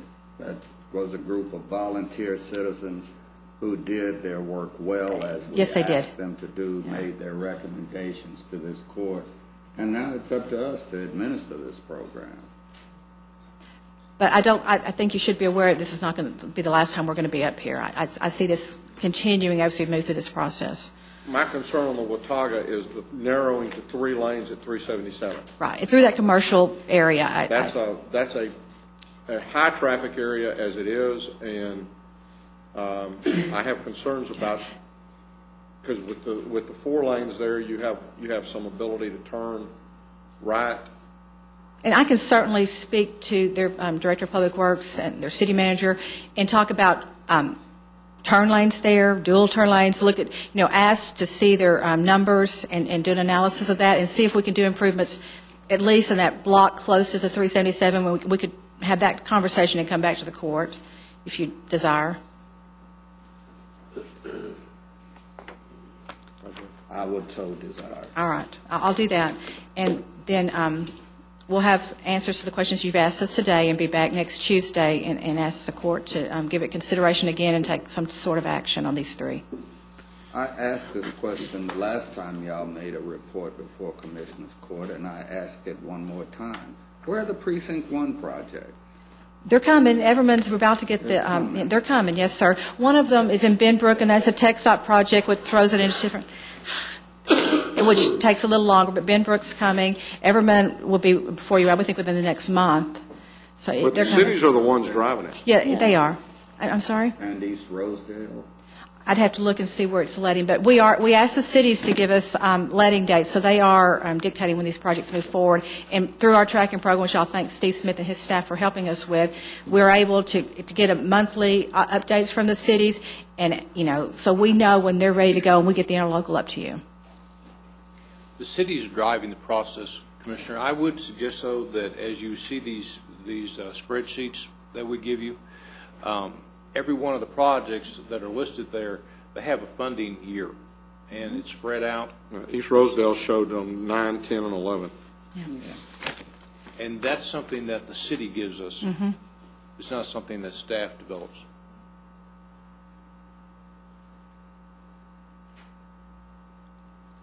Are there any other questions? If not, I thank you for your time. We'll be back next week. East Rosedale is 8 and 9, actually. There's two programs on that, so the other one's number 5 and number 13. Okay. And I would assume, I heard yesterday that the city of Fort Worth is going out in May for a $150 million transportation bond issue. Wow. That may very well be where a lot of the funding is going to come in We're seeing that from several of the cities, that they're now working on their bond program to get their hand. to take care of that. So that may be what's going to. I think one of the things that we wanted to point out to you during this briefing, and you've already hit on it. You know, we're at the beginning of this. We've been in this thing 2 years now. We anticipate that we stretch this road construction piece out for about 10 years, really about 7 or 8. And we're going to be seeing these types of changes, not only in scope changes, but also the sliding of the funding. Is because, and we all knew that some of these projects, while all good intentions, they wanted to start on a particular date, that has slid a little bit. And so we'll continue to apprise you of that and seek your direction as we move through the process. And I appreciate the fact that there will be scope changes, but based upon the fact that the population is not viewed as going down, when we start constricting our projects as opposed to expanding our projects, I've got real heartburn about that. And there were very specific instructions forwarded to the cities when they made their recommendations of what would be considered by the committee. I mean, it wasn't just, give it your best shot. Well, we did feel like we had a responsibility to bring those changes back to you and ask you all to give us some guidance. I definitely agree with that. And I just feel like we told the taxpayers we were taking this to use to expand programs, and while I understand adding a center turn lane expands it, it doesn't do as much for it as adding 2 lanes of traffic in either direction. Your Honor, that's all Are we we have. going to vote on these today? No, sir. Next Tuesday. When? Next Tuesday. Well, I'm going to be at A&M next Tuesday. Would you like us to So wait? first, Would you like us to wait? If there's a problem with any of the court members on the one that's at Hazel, I'd like for you to wait. But I don't really see a problem. All they're doing is changing streets that they're going to connect to. In my evaluation, it's the most straightforward. Azel was the one that went. Yes, they just changed the arterial they were collecting to because of the impacts on the I don't creek. have a problem with that. Are we agendized to vote on it today? No. Let's wait till next. What we need to do, We're not going to be here next. well, we're going to bring forward then the interlocal agreement. That's what you'll be voting on. All right. And we have. So what are you going to be voting on next week? The change in scope, approving the change in scope. In the interlocal agreement. The interlocal agreement itself. Well. But I mean, I don't see any problem with that. And if you want to take a vote now to simply say that you're supportive of the change in Hazel, then that'll be fine. And then we'll approve the interlocal agreement next week. Well, that's a motion I'd like to make on the Hazel. Okay. We have a motion and a second. Any further discussion? Please vote. Motion passes unanimously. Thank you. Mr. Manius, as far as announcements and comments, I guess, last night I think you went to the Access Committee, and I think that was their second meeting. Yes, it was. Would you like to give us kind of an update or a? I'll be more than happy to, Your Honor. As you've said, this is the JPS Access Committee, and it was their second meeting. The first meeting was more of an organizational meeting that tried to set the parameters of what they were going to do. Last night there was information that was provided by Dr. Cox, who is an appointee of the court to that committee, and it dealt with the Medical Society's Access Subcommittee. And it was a report that took 20 or 30 minutes, and it highlighted some of the issues that I believe that everyone has pretty well identified in the group of causing some problems with access. Things such as being able to see a doctor in a timely fashion, being able to go to a clinic and having to enroll in the JPS connection and then coming back and setting an appointment such as that. The group also talked about meeting in focus groups. I believe that in the near future they would like to meet with groups of social workers that deal with this particular socioeconomic grouping to see how they could, what problems they may have, maybe to relay some of the access issues that they have also identified in their work with the indigent. Dr. McKee also talked with and relayed to the group that he had met and talked with Gerald Smith from our Human Services Department, and that Mr. Smith has provided him with different groups that deal with individuals that are trying to seek access to JPS. And I believe that the group itself or the Access Committee may divide themselves and go meet with some of those groups in the near future. We also had Lou Brewer, the Director of Public Health, and Judy Ketchum, the Resource Connection Director, was there. Ms. Brewer discussed the public health aspect and some of the issues that access that they are experiencing with the clientele that they're seeing in some of their clinics and in their WIC clinics. A lot of it paralleled what we heard from Dr. Cox. And we also talked somewhat about the Resource Connection and the collaboration that we see out there in the CRCG groups that basically, whenever there is a specific issue with an individual and they need a consortium of assistance, if you will, and JPS plays a major role in that. And those were the type of discussions that they had. It looks like they're very well organized. They're coming on, focusing in on point. Dr. McKee is providing great leadership. I see Lou and Judy, and I know Jane. Did any of y'all wish to add anything to what y'all perceived or perception of the last night's meeting?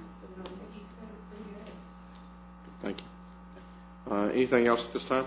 Not at this time, Your Honor. At this time, we will recess the open session and proceed to closed session to discuss items exempted under sections 551.071, 072, 074, 076, and 087 of the Texas Government Code.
We'll come back into open session, and I believe we have one item to hear at this time.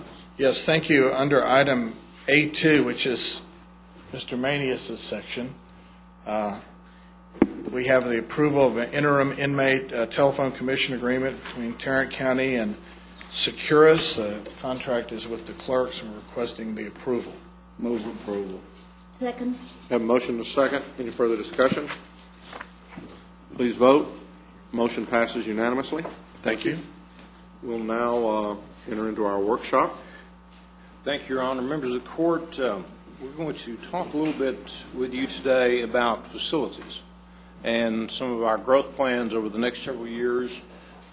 I think at the end of this work session, what we'd like to do is to make sure that we have consensus of the court as how you would like to move forward between now and FY14.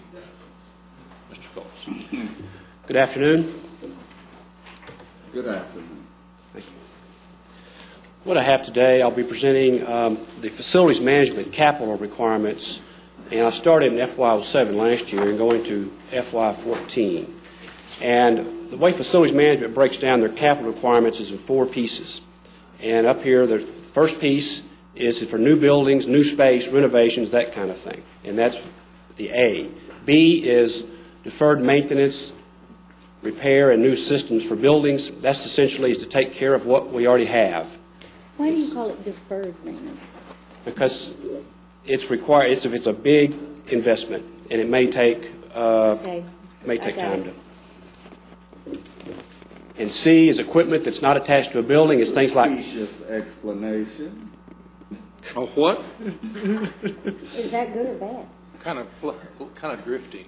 Yeah, I know. And the last one is. But when he starts using them big words. The last one is our capital improvement program. What we've done for you on the large sheets is to give you A, B, and C at the top. A is in yellow, B is in gray, C is in some color I don't know what it is, peach, and D is blue. So I'm going to go over most of these particular sheets. I'd like to start first with the new space and renovation sheet. It is the yellow sheet. I essentially have the chart in front of you to indicate to you what's coming up in fiscal year 09. Essentially pulled out just a few years of our overall plan. This year we plan about $15 million worth of improvements to our 4.5 million square feet of space we have. And next year it jumps to $35 million, then drops back down to 12 and 15 million. What's driving that essentially is the administration building renovation. Let me tell you what that entails. That is the complete renovation of this building, all done at once. When I met with the court back last summer, you gave me an indication that you would like, if we were going to do this renovation, is to move everybody out at the same time and perform the renovation in total. Now, also, that $20 million includes $10 a square foot for renovation of some place where we need to move temporarily. There would be some minor improvements of some temporary swing space. Also, it includes a placeholder for $1 million for the relocation of our data center mirror system. So I did include that in there, this particular $20 million. Data system mirrors. We have on the 4th floor now, Judge, what they call the mirror system. They have a lot of IT computer equipment in the old data center on the 4th floor that they use to back up our main data center down the street. And that would need to be relocated. It needs to be relocated anyway, one would think. Yes. Because it's so close geographically to the main data center that if a disaster were to hit, it would likely wipe out both of them at the same time and we'd have no backup. Yes, Commissioner, and also this particular building does not have a backup emergency generator on it, so if we have power failure, it would shut down in a matter of minutes. Okay. You might remember that we had talked about possibly locating that backup center in a sub-courthouse. We looked at maybe Commissioner Johnson's new sub-courthouse to put that center. There's or a sub-courthouse that is far away from downtown for the exact reason that which Mr. Brooks just spoke of. Sounds like a good reason to build a new building at the resource connection. Yeah, I thought we were talking about a records management building as well, possibly putting it there. And also driving the FY09 number is to let you know in the 1895 courthouse, the first item up there on the top, we were not successful in getting our grant from the State of Texas Historical Commission. We didn't get enough points because our particular building is not endangered, it's not falling down, and we're not doing a complete renovation. All we're doing is want to take down the old building next to it.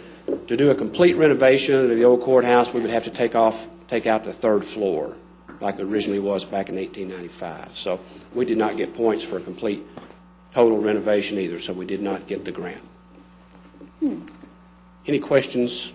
I guess the 20 million seems like an awful lot for the administration. How many square feet do we have in this building? 110,000. That's $130 a foot. There's about $5 or $4 or $5 a foot for demolition also. And includes this would include a turnkey project, $130 a foot for renovation. That includes the court and everything. What was the last? It includes what? I'm sorry, demolition. There will be a cost for demolishing. It's not included in the renovation. It's probably a $5 a square foot or so to demolish what's here. And what we have to do, we have to bring it up to energy code, the complete energy code requirements.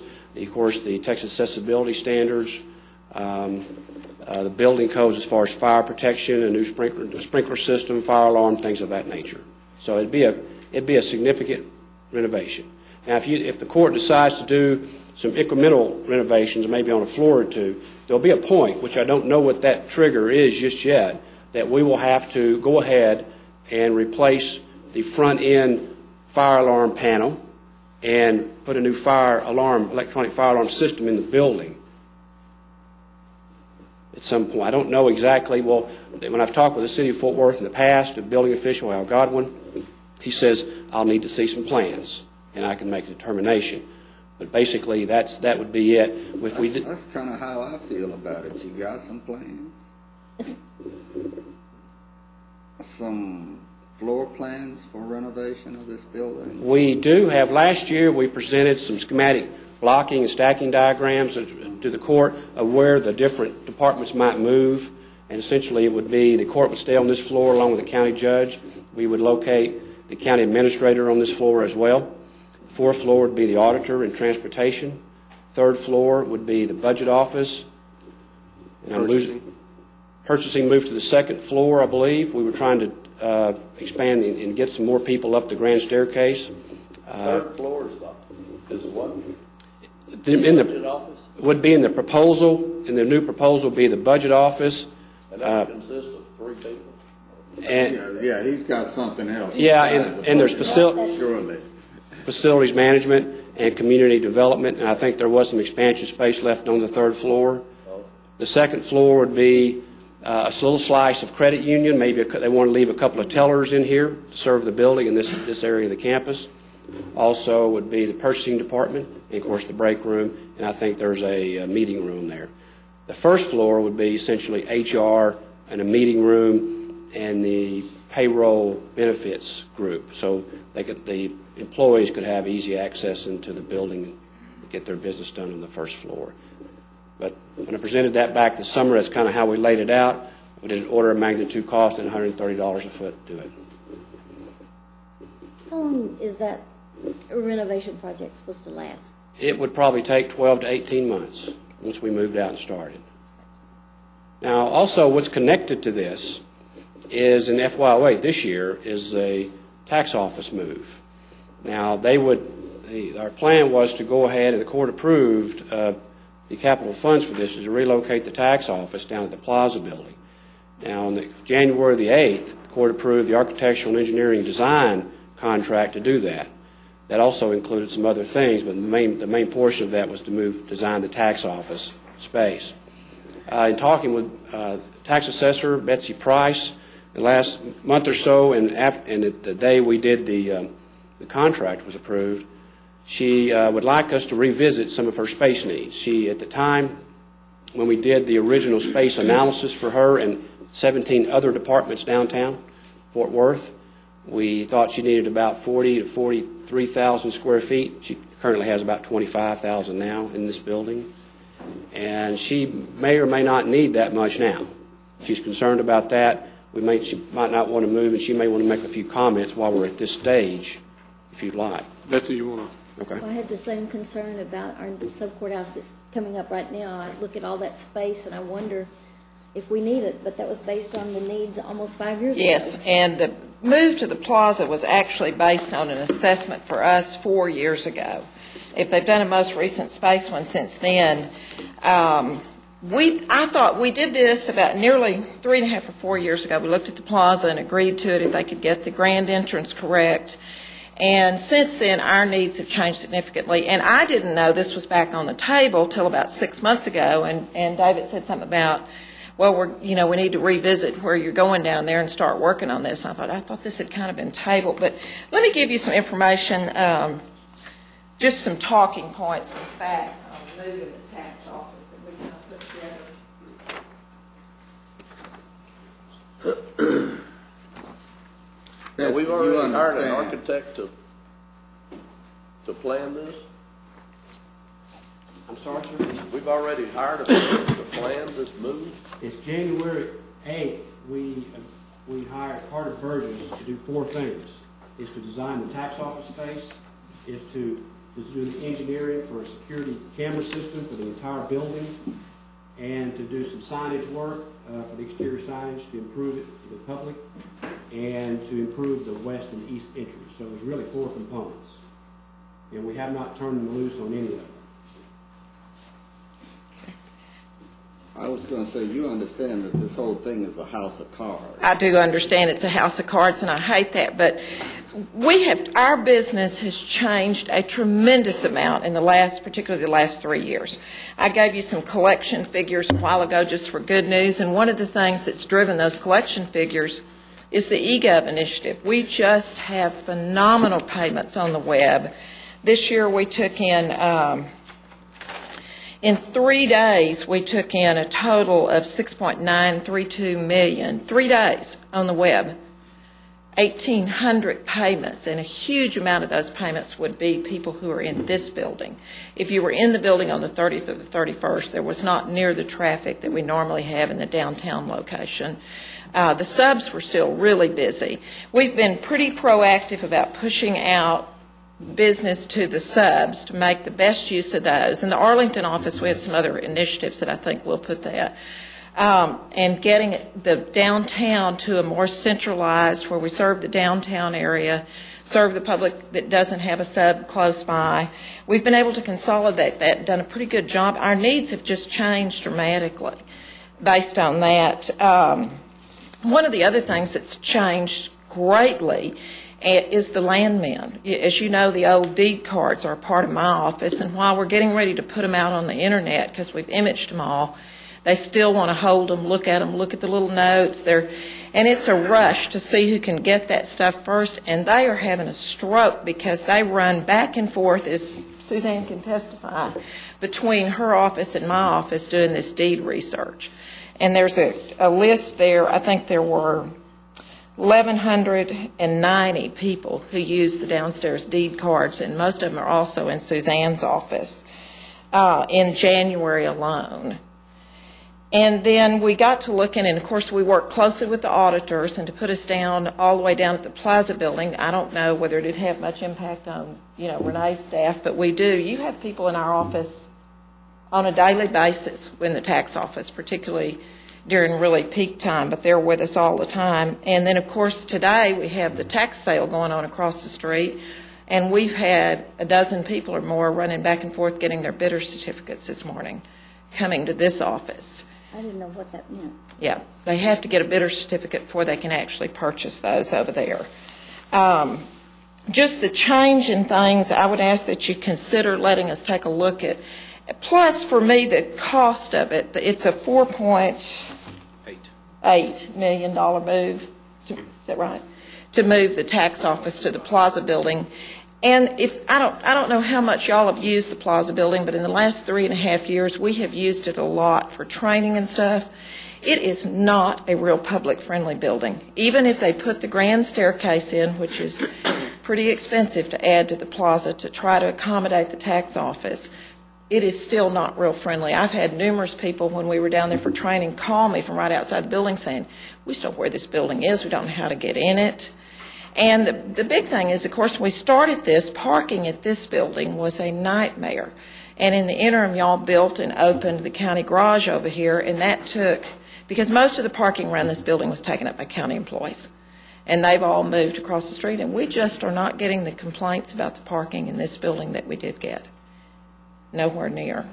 And we had a storage issue, and some of that has been accommodated because Mr. Phillips' crew built us an area that we can drive our bobtail in and store license plates and stuff in the basement of the Plaza over there. So we are using part of it.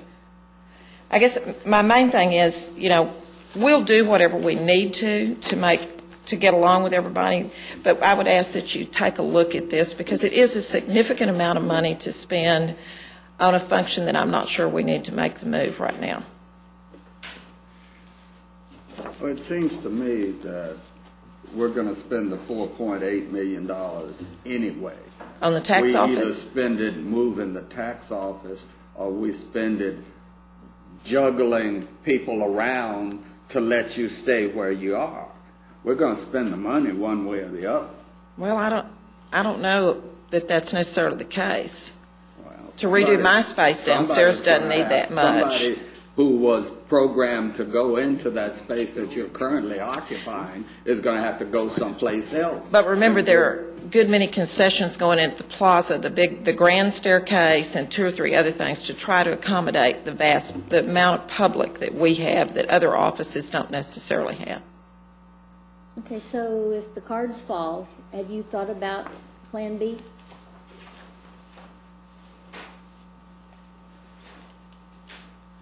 Yes, Commissioner, we would need to look at maybe revisiting our programming required space for this building and the departments. When we originally thought and met with the court, we thought this was the administration building, the anchor tenant, so to speak, is Commissioner's Court. Then we made a decision of who stays with the Commissioner's Court, county administrator, auditor, budget, and that's kind of where we come up with our plan. Now, if that changes a little bit, well, we can still look at it. We would just need to come in and look at see how we would fit. We would need to take another look at it, and it would take a couple of 3 months. The question, we had planned on, with the exception of IT, bringing all of the departments back in here. That would mean community development, facilities would come back into this building. As David has alluded to, it might still work. Judge, we did, when we were programming space for the county clerk, one of our options was to look at moving her office over here from the courthouse. We were looking at all the things, and we had plugged her in to the first and second floors where the tax office is now. And if we did that and provided the space, so a little bit of what we call right sizing, just to get the right amount of space for the departments that are in there now with no growth, and also give them some of them a little bit of growth, we would not be able to move facilities or community development, nor would we be able to provide space like for the auditor's office, maybe that they might need for the future. But that was moving the county clerk over here. Right, and that would be essentially the same thing as leaving tax here now. And I guess, I know that as you looked at this building, as we've looked at all of our buildings, we've talked about anticipating growth, but, I think that one of the questions that we have to ask, and I had said something, GK, I don't know if you were able to get the personnel numbers or such, but, one of the questions is whether or not as a court, what has been our willingness to add people to the various departments over the last several years. We've had a growth stream over the last 10 years. And I don't know. I can't recall and can't tell you what our growth has been in those areas. But I think as we're going forward, maybe we want to change our trend. But if we're not going to end up committing to hiring more folks, then I'm not sure we ought to be committing to building a whole lot more space for folks that we may or may never end up having. If you would like us to, we can go back and take a look at looking at and providing right-sizing the departments we have now in this building and leaving the tax in this building. GK, show me what have you, because we talked a little bit about it. Let's see what. We've asked budget to, I'll try to go with this chart for you. This is all of the new employees that the county has hired over the last 10 years. And you'll notice that there are large, or there's numbers, some of the large departments, not necessarily those departments that are inside this building, such as the sheriff's department. IT did pick up some. Juvenile picked up a fairly large number.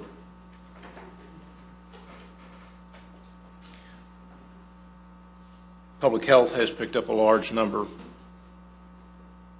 But overall, compared to the number of people that we employ over a 10-year period, this is not an overly large number of people new people that the county has brought on. Can I ask a question? Just as I'm kind of looking down some of these numbers, facilities added 9 people in 2005? Family law in Green Bay. Okay. Jail, 24 hours. Like I said, the issue is that there's probably a qualifier for a lot of these numbers. Well, and let me point out one thing. Absolutely. While facilities might have added 9 people, the one thing this is only taking into consideration is new positions we funded over the years. What it's not taking into consideration is positions facilities cut over the years, because they have had a significant number of reductions. We've dropped 10 people in the last 3 years. So we were only looking at one piece of the pie here. Oh. To give you some quick So this information. isn't a net increase, Right. this is, But there's not a lot of departments that do that. okay. And I apologize for not having that net number. It's very difficult to come up with.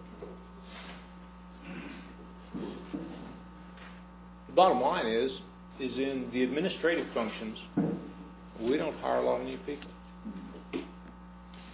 So if we were to sit down and look at the administrative building, one of the things we would look at is, do we need the increase in space that we may have tried to set up as we went through this process? If we want to go back and revisit those particular issues. The court engaged. I'm sorry. The other piece of data that's missing from this chart that might be useful is what these adds now brings the department total to. How many people are working in these departments? I see that the county judge added 3, but that doesn't tell me what that 3. What do you mean? What the total was after adding that 3. Well, and remember that 2 of those folks came over from, yeah. That's I mean, that's what I'm saying. You're exactly right. You're It's just exactly the right. number of people total for the department. Right. And Yeah, who this might is- have that information? This is we don't have that information now. We just simply could not put it together this quickly.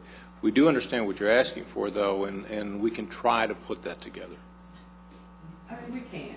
I mean, we actually have it You've through. got to know how many people are in a We have it department. through 2005, but our ability to easily stick a number in there that we have prior has disappeared. So we're perfecting that information now. So in order to meet the deadlines for this meeting, we took this approach because new position lists are readily at our fingertips. So yes, we will get that for you. And I guess fundamentally what we're asking is that as we begin to look at the buildings that have not, that we're talking about either redoing, rebuilding, or building new, how much additional growth space do we want to set up? I mean, how much do we really think we're going to grow from where we are today? And if we're building a new building and it's going to be twice as much, do we really think we're going to increase the people in those departments twice as much over the next 10 to 15 to 20 years, given what we've done the last 10 to 15 years with the likelihood that growth is not going to get any, we're not going to grow any more than what we've grown the last 10 years in the next 10 years. Is that a safe assumption? I'm just asking that question. I don't know that I'm making a statement to that effect. Well, the only new buildings we're building out of necessity. We're building a new jail. We're building a new civil courts building. Other than that, we're expanding into existing space. We're not building anything new. I think that's true to some extent. I will say that, we're in the course of the $20 million we're talking about here, which again, we've not done anything but stack it so far. We've not really estimated it out. We're leaving a lot of expansion space, I think, and that was with the assumption that the tax office was moving down to the Plaza building. Yes, there's probably 10% expansion that's not assigned. But also, one thing this does do, Judge, is right-size the departments we have now. For example, the auditors are kind of stumbling on top of one another. Right. They had essentially the same amount of space that they have now back in 1981, 1982. And purchasing is also. I think those two departments are pretty well and maybe HR. I thought we opened up some space back here for the auditors. Essentially, I think that they did essentially the same amount of space. So there's just a little bit more. We actually took it as a hallway for purchasing. Okay. And the auditors, the quantity of their employees has doubled in 20 years. So what we're doing there is essentially trying to right-size the department space in this renovation. Say again what you just said about the auditor. In 1981, when the building was open, they had about 27 or so people. Okay. And Commissioner's right, they did expand a little bit next to their suite, a few hundred square feet or 1,000 square feet. And right now they have about 50 or 56, 57 people in the same amount of space. They're running out of room to put bodies. And now, the question is, where do we need any more bodies? In the Plaza building, right now, we've got the Sheriff's Administration planning to go there. We have the Historical Commission over there. We have the Ag Department over there. AgriLife? AgriLife, excuse me. What are they? AgriLife now. IT. And IT. How many, and then the tax department was scheduled to take 1.5 floors, 2 floors? Judge, it was the 3rd floor and just a slice of the 2nd for express lanes. Okay. It's about 40 to 43,000 square feet total, something like that. And the credit union is in there somewhere. Yes, and we moved the credit union, at least we're moving forward with design on the 6th floor, which is right next to the Sheriff's Department. How much space does the tax office have in this building right now? Approximately 25,000. So that's about a 17,000 square foot increase in space. Mm-hmm. Now, they're not getting charged out of the 25,000. They're not getting essentially assigned all that queuing area that's now that they have currently in this building. That's the big terrazzo area. So they would need that kind of queuing area for certain times of the year. Who are we going to put down here on 4th Street? On 8th Street? 8th and Jones, yes. We had thought about selling that property, at least talking about it. Thank you. The only people in there now is my staff, our support services staff, about 6 of them who work out of there, and we keep a lot of the top 2 floors are full of pre-owned furniture and things of that nature that we keep from time to time. We're recommending that we go out and move to what we call the Bailey Industrial District, which is next to the river over here on the other side of Henderson Street. We can get maybe a 10,000 to 12,000 square foot single level building that's about 30 years old and put that staff and all that stuff over there for about $1 million. And we can get a lot more for that for the building at 8th and Jones. That square block. The whole square block. We've had it appraised and it's ready to go. So as we look down, again, this first sheet, this A, is not anything to do with the bond projects. These are just, and this doesn't have any, this is capital expenditures for new buildings, building space renovations and alterations.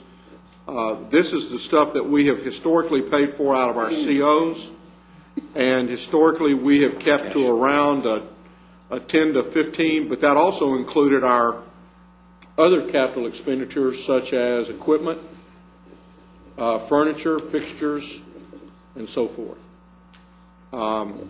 That number represents the renovations and alterations, that slide right there. I mean, the other things that we do have on here right now Yes. that are new, we talked about the renovation of this building. We're talking about the, Northeast Sub Courthouse in 10 and 11. That's an estimated cost for. Let me explain. That is a placeholder because right now we're in the planning and programming stage of that particular project.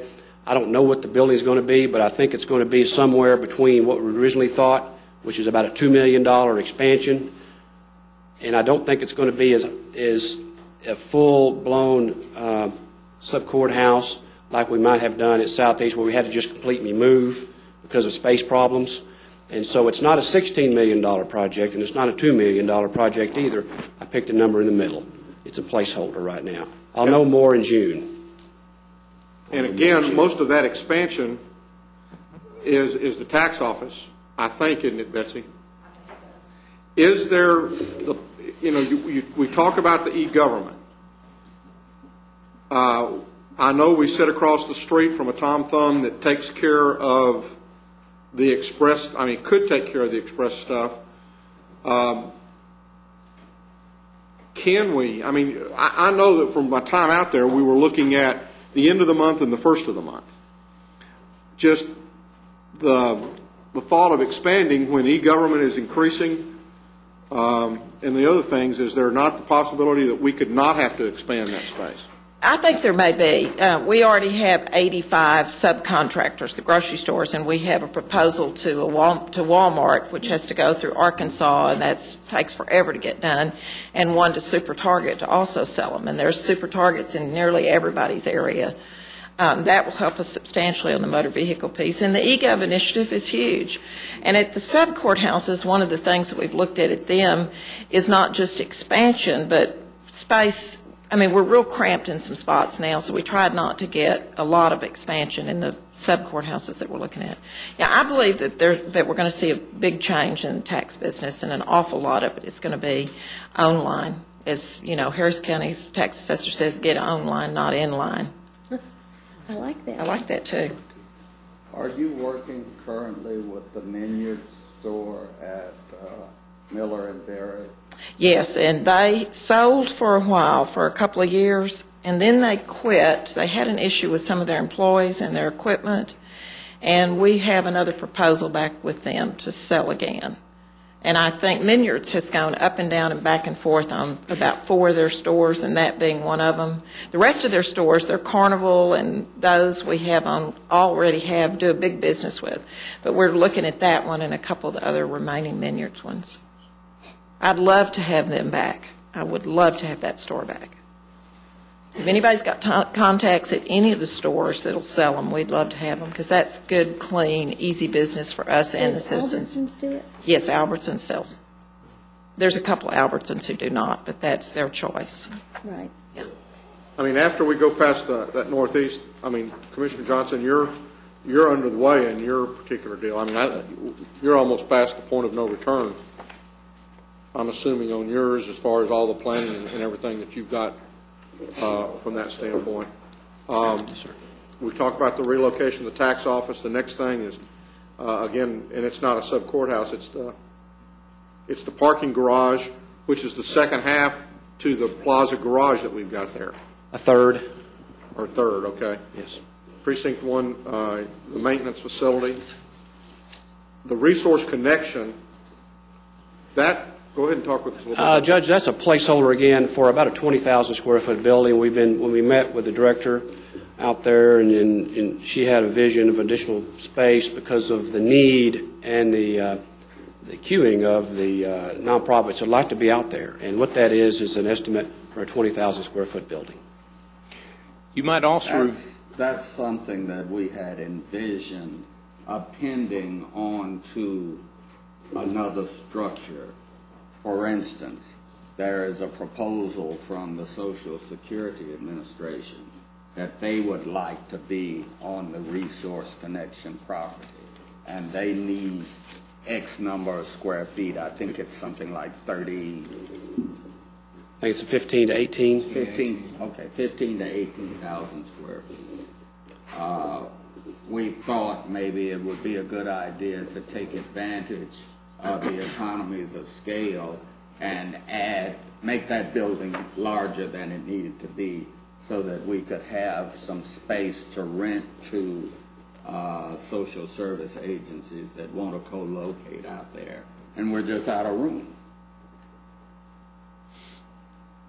David, those buildings out at Resource, how many square feet does each one of those have?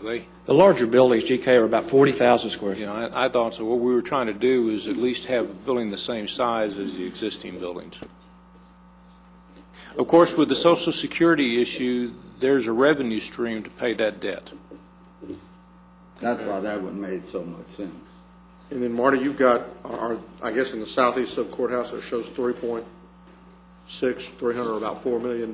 That represents, we're again in the initial planning stages. That's again a placeholder. I believe we're talking about providing space for CSCD. They have about 5,000 to 6,000 square feet now. I had envisioned they would go up to 8 to 9. And at the same time, we might go ahead and provide an extra 5,000 square feet for possibly another department, which we're looking into now. And that represents a 15,000 square foot building right there. And the existing structures are not habitable. They're in the old sub courthouse, right? They're in the building next to it. And water comes up in it and water goes down in the other one. So they've had a lot of problems ever since I've been here. They've had water issues. I know that the last issue was a big case of mold that kind of took over. Yes. And that's the state, even though it's the state employees, but we have to provide the facilities, and the state doesn't reimburse us anything for that. We provide these facilities now, whether or not they provide anything back. It's a 3%. State law requires that we provide facilities for CSCD. Again, we'll know more about that project and the Northeast Sub Courthouse in June when the programming and first estimates come in. Anything else on that sheet? The next sheet is the B. It's your B sheet, and it is the one in gray. The highlight there is our $6 million replacement of the fire alarm system and security systems for the correction center. Let me give you a little bit of detail about what that project is. Our fire alarm and door security system essentially controls the fire alarm, smoke purge, the 2,000 doors in the building. It controls 200 plus cameras, 1,800 intercoms, 1,400 smoke detectors, and all the lights. It has over 5,000 switches in it. It's kind of a massive system. So this is a complete replacement. The problems we're having now is the systems are, the components are not manufactured anymore and not supported. We're having to buy refurbished smoke detectors from projects that they've torn down in other places in the nation. So we're at the point we're recommending now where we make this part of our jail project, and the advantage of that is regardless how we fund it, as far as doing the work, we make it part of our project. That way we have the same engineer in the new building designing the security system in the new building, and they design the replacement security system in the correction center, which is right next to it, and they design the camera system and the fire alarm system, and we have some savings there. Also, we'll have one contractor, and also when we do training and have staff changes, we'll be able to just have one system to learn. So it has a lot of advantages of doing it all at once. This is your blue sheet, the very last sheet in your summary. This is the overall capital requirement for facilities management. D is your very last one. And you'll see on the row where it's blue, it's got the 2006 CIP. That is our cash flow requirements for the jail, medical examiners, civil courts, and juvenile. And, for example, in fiscal year 07, for the jail, it's got $4.9 million. That essentially is the sheriff's offices, most of it anyway. And that, part of that goes over to FY08. In an FY08 for the jail, that $8 million.1 will finish up the sheriff's offices. That will encumber the architect and engineering and other consultants required to design and contract administer the jail. Okay, so, y'all may have talked about this, but this is where I want to talk a little bit about, I guess, the movement of prisoners that we keep hearing about as far as security in the Plaza building versus those folks staying in the jail that we're building and all the interview and stuff like that going on there.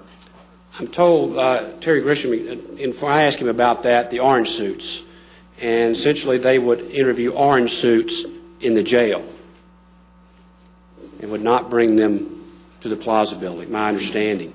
The type of people you would see in the Plaza building would be the people you see on the street and don't know it. It'd be probably some sex offenders, people like that that have to come in and interview, and they may go in free, but they may not come out free. That's kind of the way he said that. Well, if we're not going to have orange-suited prisoners, was the sheriff invited to this meeting tonight? They were aware of the meeting. Huh? I believe they were aware of the meeting. But if we're not going to have orange-suited people over there, why do we need a security for the sheriff's office? All of them carry guns, don't they? A lot of them do. Terry does. I think Terry, the one that shot at the ceiling. I think our plan, Commissioner, was to, and I've talked with the Sheriff's Department about this, their plan was for the 7th floor is where the Sheriff's Department executive offices, I guess call them the sheriff and his people, they would have essentially a security desk up there on the 7th floor. Well, I want one in my office. What? We can... What do you want yours? David, don't. Security? Yeah. So, but that's what essentially they were discussing is a security desk. They would have essentially what we have down here on this building here. Have a desk and an officer there to talk to people. I understood in that email that I saw that it was going to be on his floor only. He was concerned about his floor. He has actually 2 floors, Commissioner. It'd be the 6th. He has about 2/3 of the 6th floor and all the 7th. And I don't think we're going to make provisions for the 6th floor because it had some areas that had card readers, 29 of them, actually. For $60,000, as I recall. Yeah, 29 card readers. Platinum card readers. And, well, at 2,000 each, that's $58,000 that you told us this morning, so that's not very much for that big box. That is not very much. We got a good value for buying 29 at a time. He opened it up, Mr. Manning. I'm trying to figure out how he's going to get out. So we had planned on, Commissioner, having some, I think they may have already had or set up one for this week or next week where we're going to have the sheriff himself, possibly that Betsy Price was going to be in the meeting, and IT, Steve Smith, and Joan Jacobson and others who were tenants in the building to talk about the entrance of the building itself, the security. So we had planned to do that. Just for the record, my understanding of what we were building for the sheriff in the Plaza building was administrative space. Yep. Not prisoner interview space. I don't care what color their suit is. I thought it was administrative offices. Part of their administrative offices in the 300 Belknap where they're at now is their investigative unit. I think what you're going to find, if I might address this. And what we'll need to do, we'll need to make sure we get the sheriff in here to talk, and his people to talk about this. But it's not unusual for the sheriff's department or any law enforcement agency to, in the course of an investigation, in an interview process with someone who is not arrested, make a determination that there's probable cause to effect an arrest. And at that time, they handcuff them and they take them to jail. You know, I mean, that's how it's done. Now, that very well may happen in that building. What happens at CSCD? I mean, and there's ways of getting those type of individuals down. We have a freight elevator that drops directly into what I would consider a sally port or something very close to a sally port in the Plaza building. But that's on the way out. It's not on the way in. That's a conversation we really need to have with the sheriff here. How many square feet do we have left in that place? If the, I hear what Ms. Price is saying with regards to the landmen and some of those things. How much, Suzanne, how many square feet do you have over in the old courthouse, and how many square feet do we have in the plaza? And what if we put both of them in that plaza building?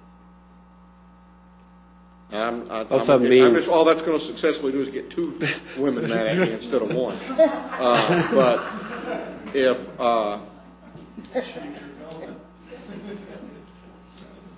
I don't remember how many square feet off the top of my head the county clerk has. I don't. They would fill the first records. A lot of your stuff is the records. These records, we have structural issues at that point, which we can solve. Which we're having with the historical, yes, commission. Anyway, okay. And this last slide just represents the total capital requirements for facilities management if we go with this plan, and the next 3 years are fairly significant. And those include the jail, medical examiners, and other CIP projects. But they don't, or they do include, no, they don't include the transportation? No, just facilities management. I'll talk about that in a second. Okay. So the threshold issue here is what we do with the tax department, because everything else keys off of that. Yes, sir.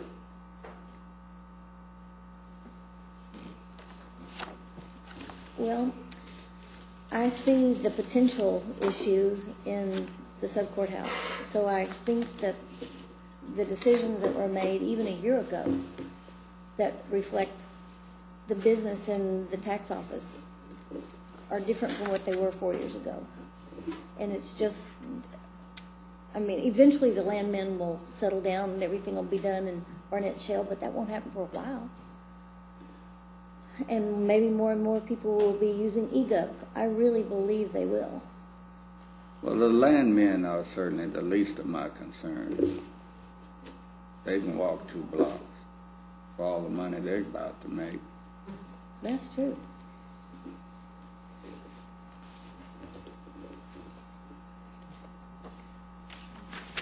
Any questions? If you could summarize in one word, what would be the benefit that we were talking about for the tax office when the decision was made? 2 benefits: space and parking. When we first did the initial program, Commissioner, with all the other departments, it was a requirement of additional space. And I toured the place back there, the tax office, with Betsy, and everybody's just kind of added in there over the years, and that's just naturally what occurs in a building. And also with parking, because we can park up next to the building. And we had planned on doing 30-minute free parking validation. We do that now for some visitors, where we allow them like for employees who do not work downtown and come into training, they get free parking for that afternoon. So, but it was parking and space.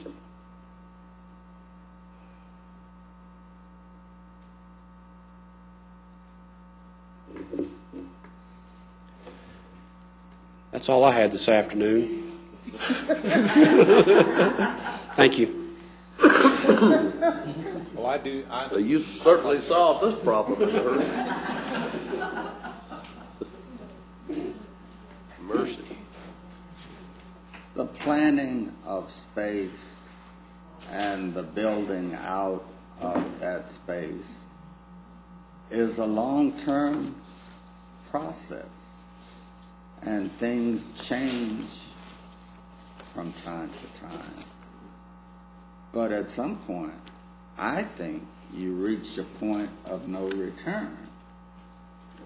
Otherwise, you're constantly reconfiguring and stacking and reprogramming. And there are dollars associated with doing that.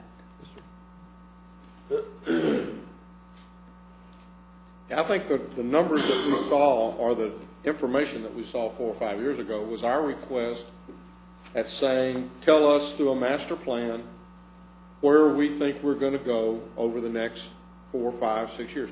You know, I'll be very honest with you. I thought we had already gone a lot further down the path with regards to the movement into the Plaza building, and was a little surprised when I found out that only this, past month did we actually approve for the actual beginning of the actual construction drawings on that. And then after talking with GK and David, did they really remind me that what we got 4 or 5 years ago when we looked at all of this stacking was here's where they envisioned us going over the next 4 to 5 years. Now, I think Mr. Manius is fixing to bring to us kind of the consequences of the dollars that we're talking about. And I guess the one thing that I would slip in here before he does that is we had talked about the civil courts building being much further down the line. I'm not altogether convinced that because of caseloads that we don't need to at least begin the planning of that almost immediately. And I think we might talk a little bit more about that. I'm not saying we're going to spend the money, but it may be necessary for us to go ahead and pick an architect, pick a construction manager, and begin the same type of planning approach that we did with the Family Law Center. Now, we all complained about how long it took us to get that Family Law Center built, but I think we all feel very comfortable in the fact that what we've got over there now is something that certainly takes into account everybody who's using that building. And so we might be well served to go ahead and start that. And we've mentioned the possibility of, maybe getting an advisory committee, and we've talked about the possibility of maybe D. Kelly Sr.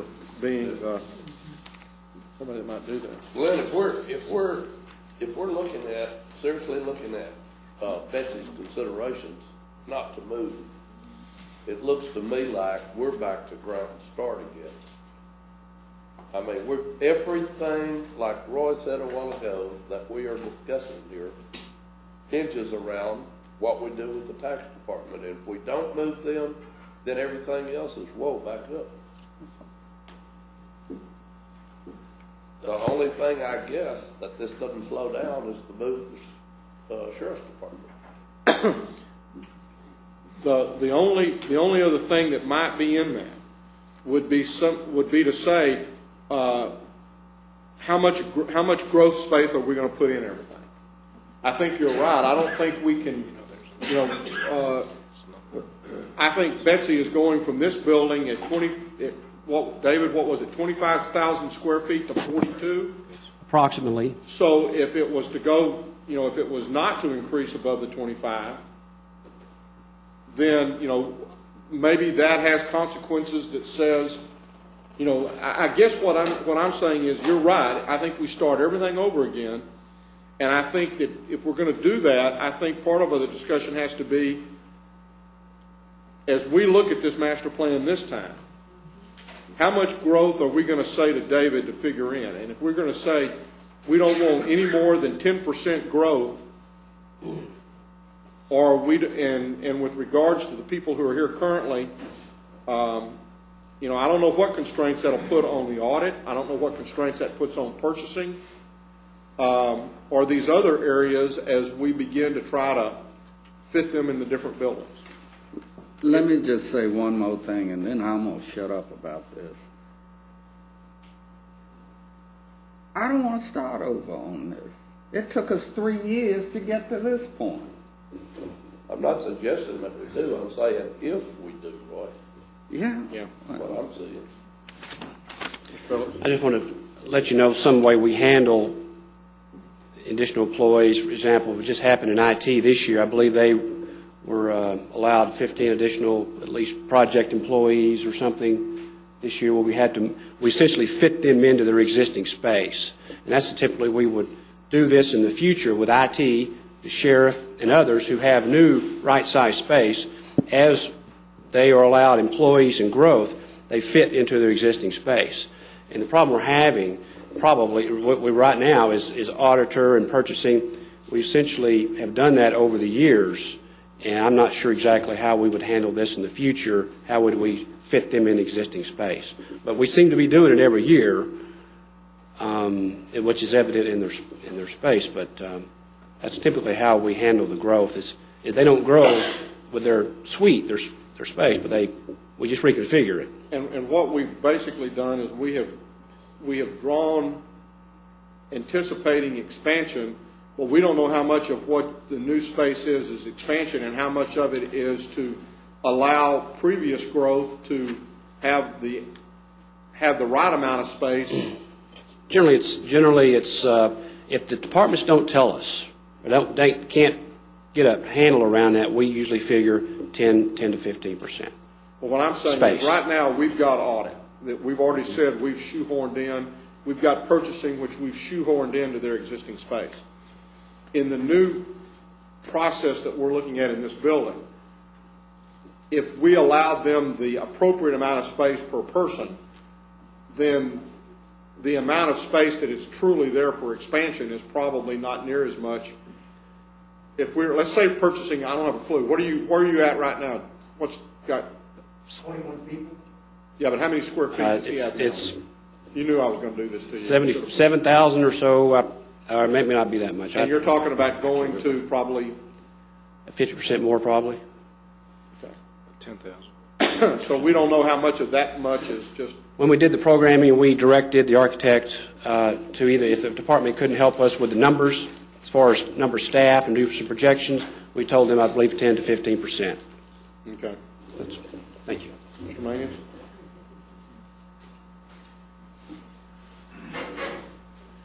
Your Honor, remember the court, I know we're giving you a lot of information, but it's very timely that we look at some of these things. And I want to talk a little bit about the finance piece of it. And I'd like you all to look at this chart that I'm passing around in conjunction with this spreadsheet here, this really nice looking spreadsheet right there. Very nice looking spreadsheet. Poor colors, but great spreadsheets. I don't know who did that, but they ought to be complimented. First of all, let's look at the smaller spreadsheet, one that has the one line that I highlighted. Notice that except for year 2009, there's a pretty good trend as to what Mr. Phillips uses as far as non-debt capital, at least in the past several years, and what he's going to need in 10 and 11. And we're looking at somewhere between, it raised a little bit. This year it's 17.5 million, and it's trending upward a little bit. When you look at FY09, you see that big jump to 41 million. And what you see there, now that's not any of the bond package. That's just some of the numbers that Dave has shown you, and they come from the last sheet that he showed. You can see that FY09 is a substantial amount, and that has to do with the $20 million for this building, and there's another $5 million that's... Yes, and also $6 million. That's it, $6 million for the Correction Center.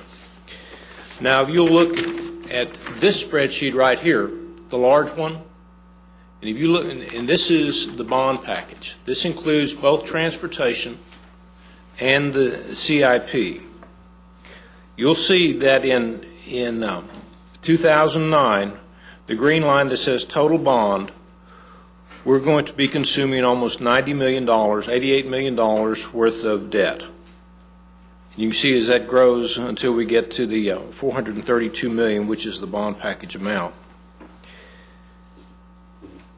Speaking solely, in the past we funded the facilities department needs, non-CIP needs, either through a combination of COs or tax certificates and non-debt capital, or in the last 2 years we funded it out of non-debt capital. But you see the amounts that we've been funding. If we move into 2009, that's a substantial growth that we'll have to fund from those two sources also. Now, in our calculations, in order to get you where you want it to be on the bond package and build in a timely manner, we ran two scenarios. We ran a scenario that said we're going to keep the tax rate for debt service at 0.0321, and I know that budget says we're a little bit one side or the other, but assume that generally the number that we're holding, okay? Assuming that we get a 5% growth in the base this coming year and a 4% growth in the base in the next years, we'll be able to fund your CIP program without busting that 0.0321, okay? If we make another assumption that keeping that same growth and the same percentage, we could actually sell about $5 million worth of short-term tax notes in order to partially fund some of the things that David has requested. We can still do that within the parameters that you set. If we have to fund, how realistic are the projections that growth will continue based upon what's currently going on in the housing market? Well, I've talked to Tad a little bit about that, and we think that next year is going to be still a pretty good year for us, and that's why we use the 5%. We've ratcheted it down. We've been doing projections on 5% growth all the way out, and we ratcheted it down to 4%. Now, anytime we get growth a little bit bigger than what we anticipate, that helps us on the back end. Sure. In fact, it allows us to sell most of our debt prior to when we need all the money. But it doesn't get us over those big hump years of 9, 10, and 11. Okay? So if a decision is made that tax moves, then we really need to look at 2009 and how we structure what we do in this building. And what I'm saying is that I know that the court wants to do this all in 1 year, but I can't guarantee you that we can do it all in 1 year and still hold you to that debt service rate. We can probably spread it out a little bit, but I can't honestly stand up here and tell you that I have a good comfort feeling that we can hold that debt rate. And that's the rate that you all have directed us to maintain. The CIP and transportation, we're in good shape. We're in good shape. It's what we do in 2009 for the non-long-term debt and do the short-term debt. I know we can fund $5 million in the short-term debt. Yeah, but what we're talking about, I mean, that's not, if we do everything in 2009 and we do everything on the CIP and the transportation, we're talking about a total of $130 million before we ever talk about any other capital expenditures in any of the departments, in any of the garages, anywhere else. Right, but now what has happened is that we have sold some of the long-term debt already, and we have some of that money banked. How much? Good question. We have the answer for that.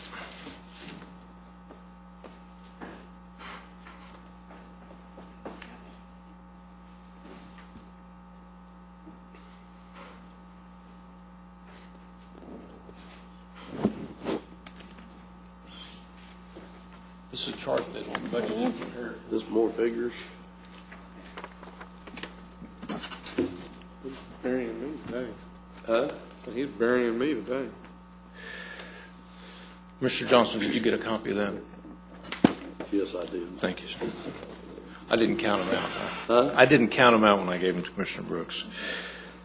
So what this tells us is that you can see the headings: jail facility, courts building, juvenile, medical examiner, total CIP, and then the transportation. And then if you look on the reds, if you go down to the line that says total sold to date, you can see that of the $233 million that for the CIP, we've sold 48.7. For the transportation piece, out of the $200 million, we've sold $90 million. So we've sold a total of $138.7 million on the bond package. Okay, so tell me how much that means we've got over, how much we've, so we've sold 138.7. In 07 we used about 16. In 08 about 30, about 40. That's about 56. And in 09, we hadn't even sold in 09 yet, so we hadn't even sold in 08 yet. Yes, we have. Okay. Oh, what we do, we sell in August. August, is it? Well, then we'll sell in August of 08. We haven't sold in August yet. No, we sold in August 07, so that we could apply that amount to the 08 budget. Yeah, but you've sold 2 years' worth right now. That's correct. We have sold 2007 and 2008. And so that's about $56 million. We've sold $138 million worth of debt. So that means out of the 156 that we've got about 82 million left. So you've sold 138.7, and you've used 56? Just about, yes. Okay. What we're trying to do is to sell as much debt as we can, keeping it under that cap, because it does two things. First of all, it makes sure that we don't have to slow any of our CIP projects or our transportation projects down, because we'll have funds to do that. Also, a side benefit, if you'll look at that chart, one of the things that the budget has also done for us is that you see the interest income that's at the bottom in the green box. We have generated $2 million currently, a little over $2 million in interest for CIP, and about $4.3 million in transportation off the debt that we have sold. Now, I understand everybody's concerned about arbitrage, but we're not in arbitrage on this yet, so those funds are available. So for 09, we've already sold as much as we're projected to need for our CIP and for our transportation through 09. So if we get to August of 08 and we're ready to sell again, how much are you forecasting we can sell in August of 08? I believe that we can sell in August of 08 based on a 5% increase in value. Anticipate selling about $94 million worth of debt. So the $94 million would pay for what we've got in our CIP, in our building, our deferred building, our plant. Now wait a minute. Excuse me. The deal is that the $94 million is part of the GO package. That's the bond package. Those are 20-year notes. The tax notes that we have historically sold are 6-year notes. So you won't, if you sell them for a shorter term rather than a longer term, then your payment, you're not going to get as much in order to hold it under that cap. We have anticipated, in order to meet our goals, that the maximum that we can sell in tax notes is average about $5 million a year. Well, then we got a hell of a shortfall. We've got a big problem then. Well, we don't have a problem in CIP.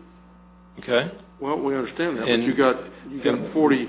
But remember that we funded $15 to $17 million out of non-debt capital in the past.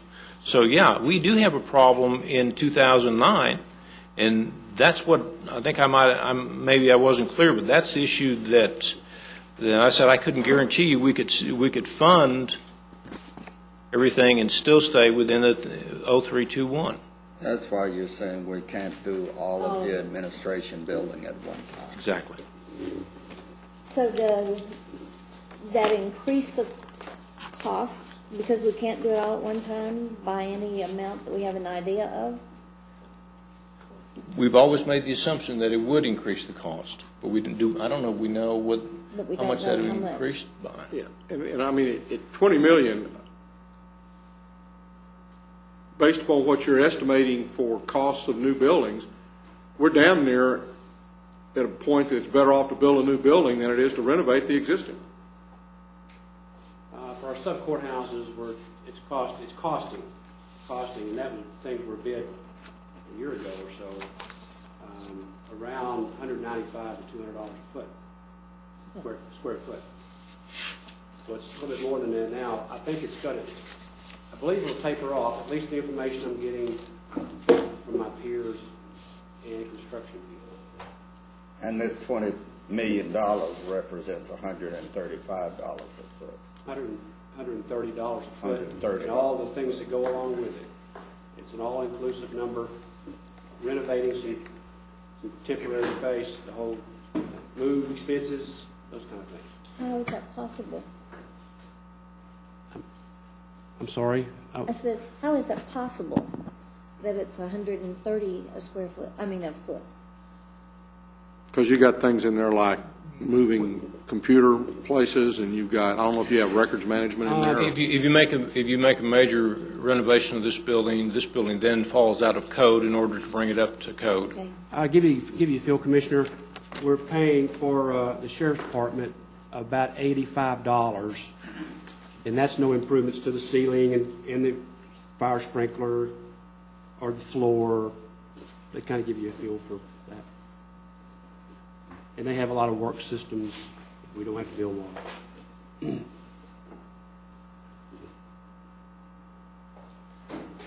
That was a concern I wanted to bring to the court. If we move forward with this, and if tax moves down to Plaza, we have to renovate. We have to do something with this building because the first two floors will be empty, and you don't want to have two empty floors. We may not be able to do it in 1 year.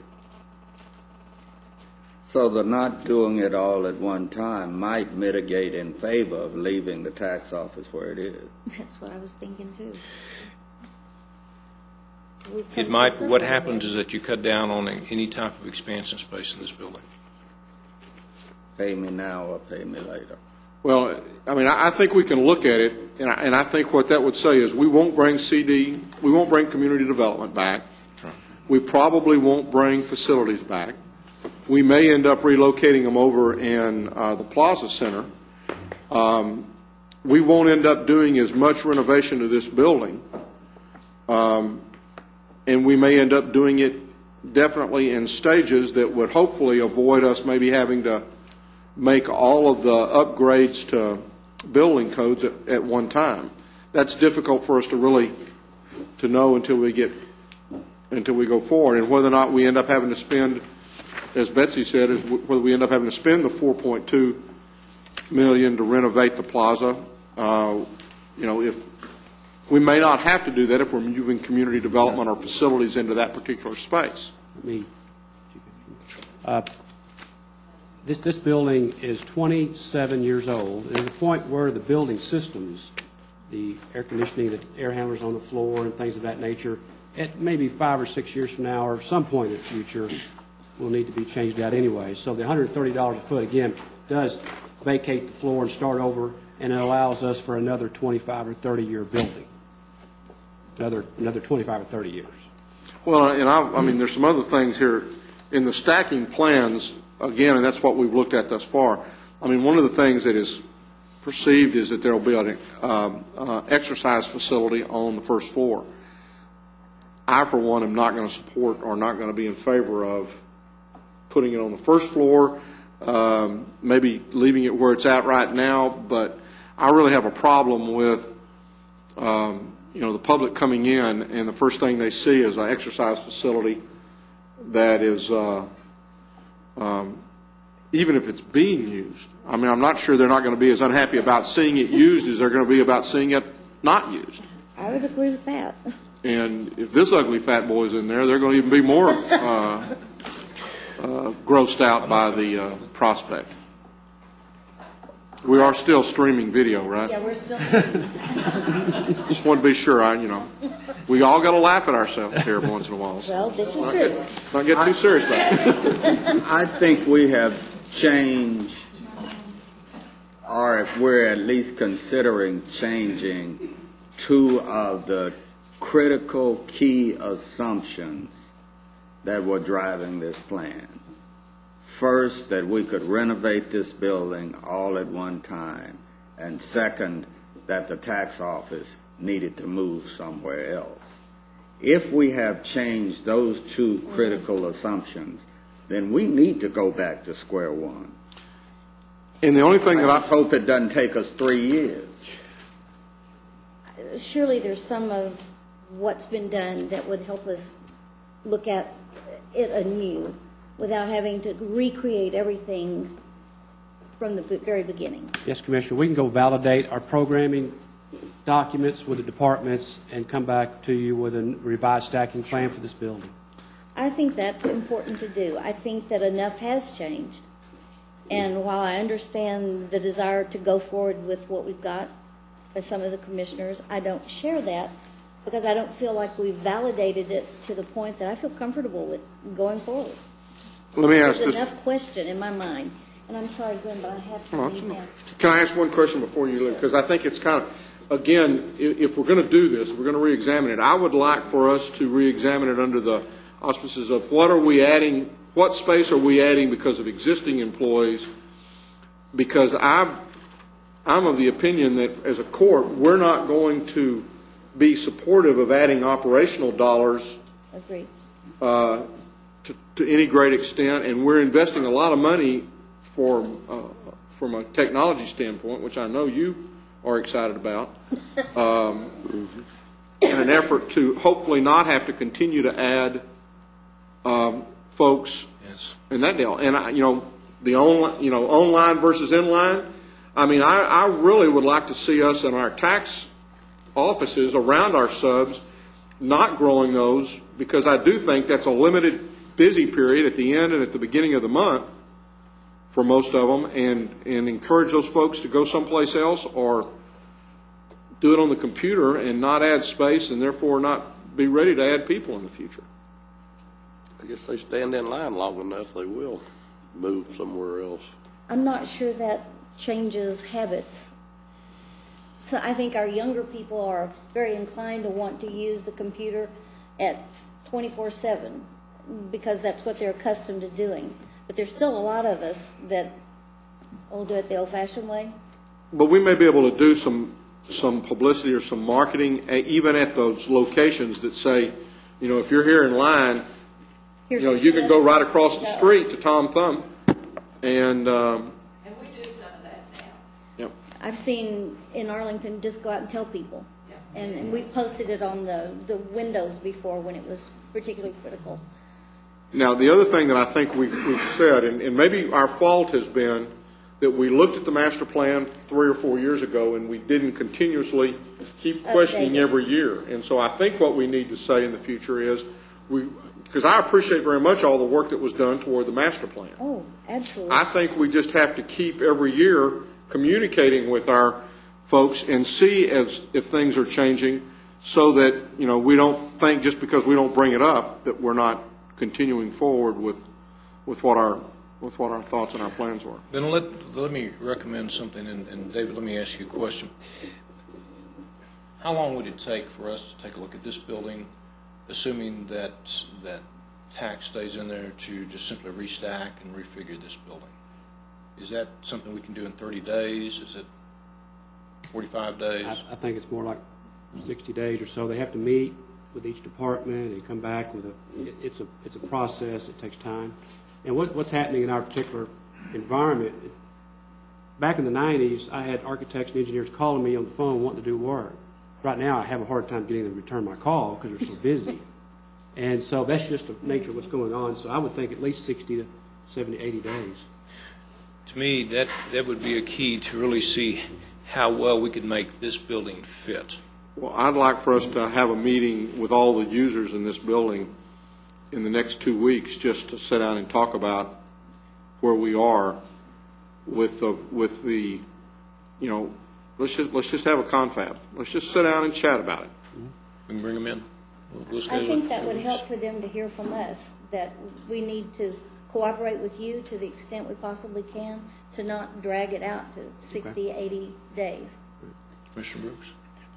Just to put on the public record that in terms of communities being wired and being full of internet users, household to household, every community ain't created equal. There is a digital divide that needs to be considered when we start talking about right-sizing tax offices, because people will do business online.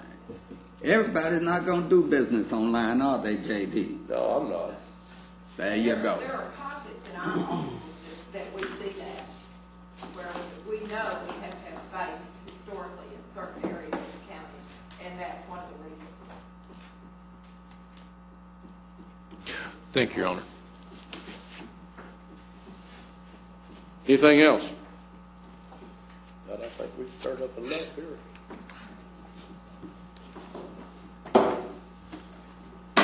We're adjourned.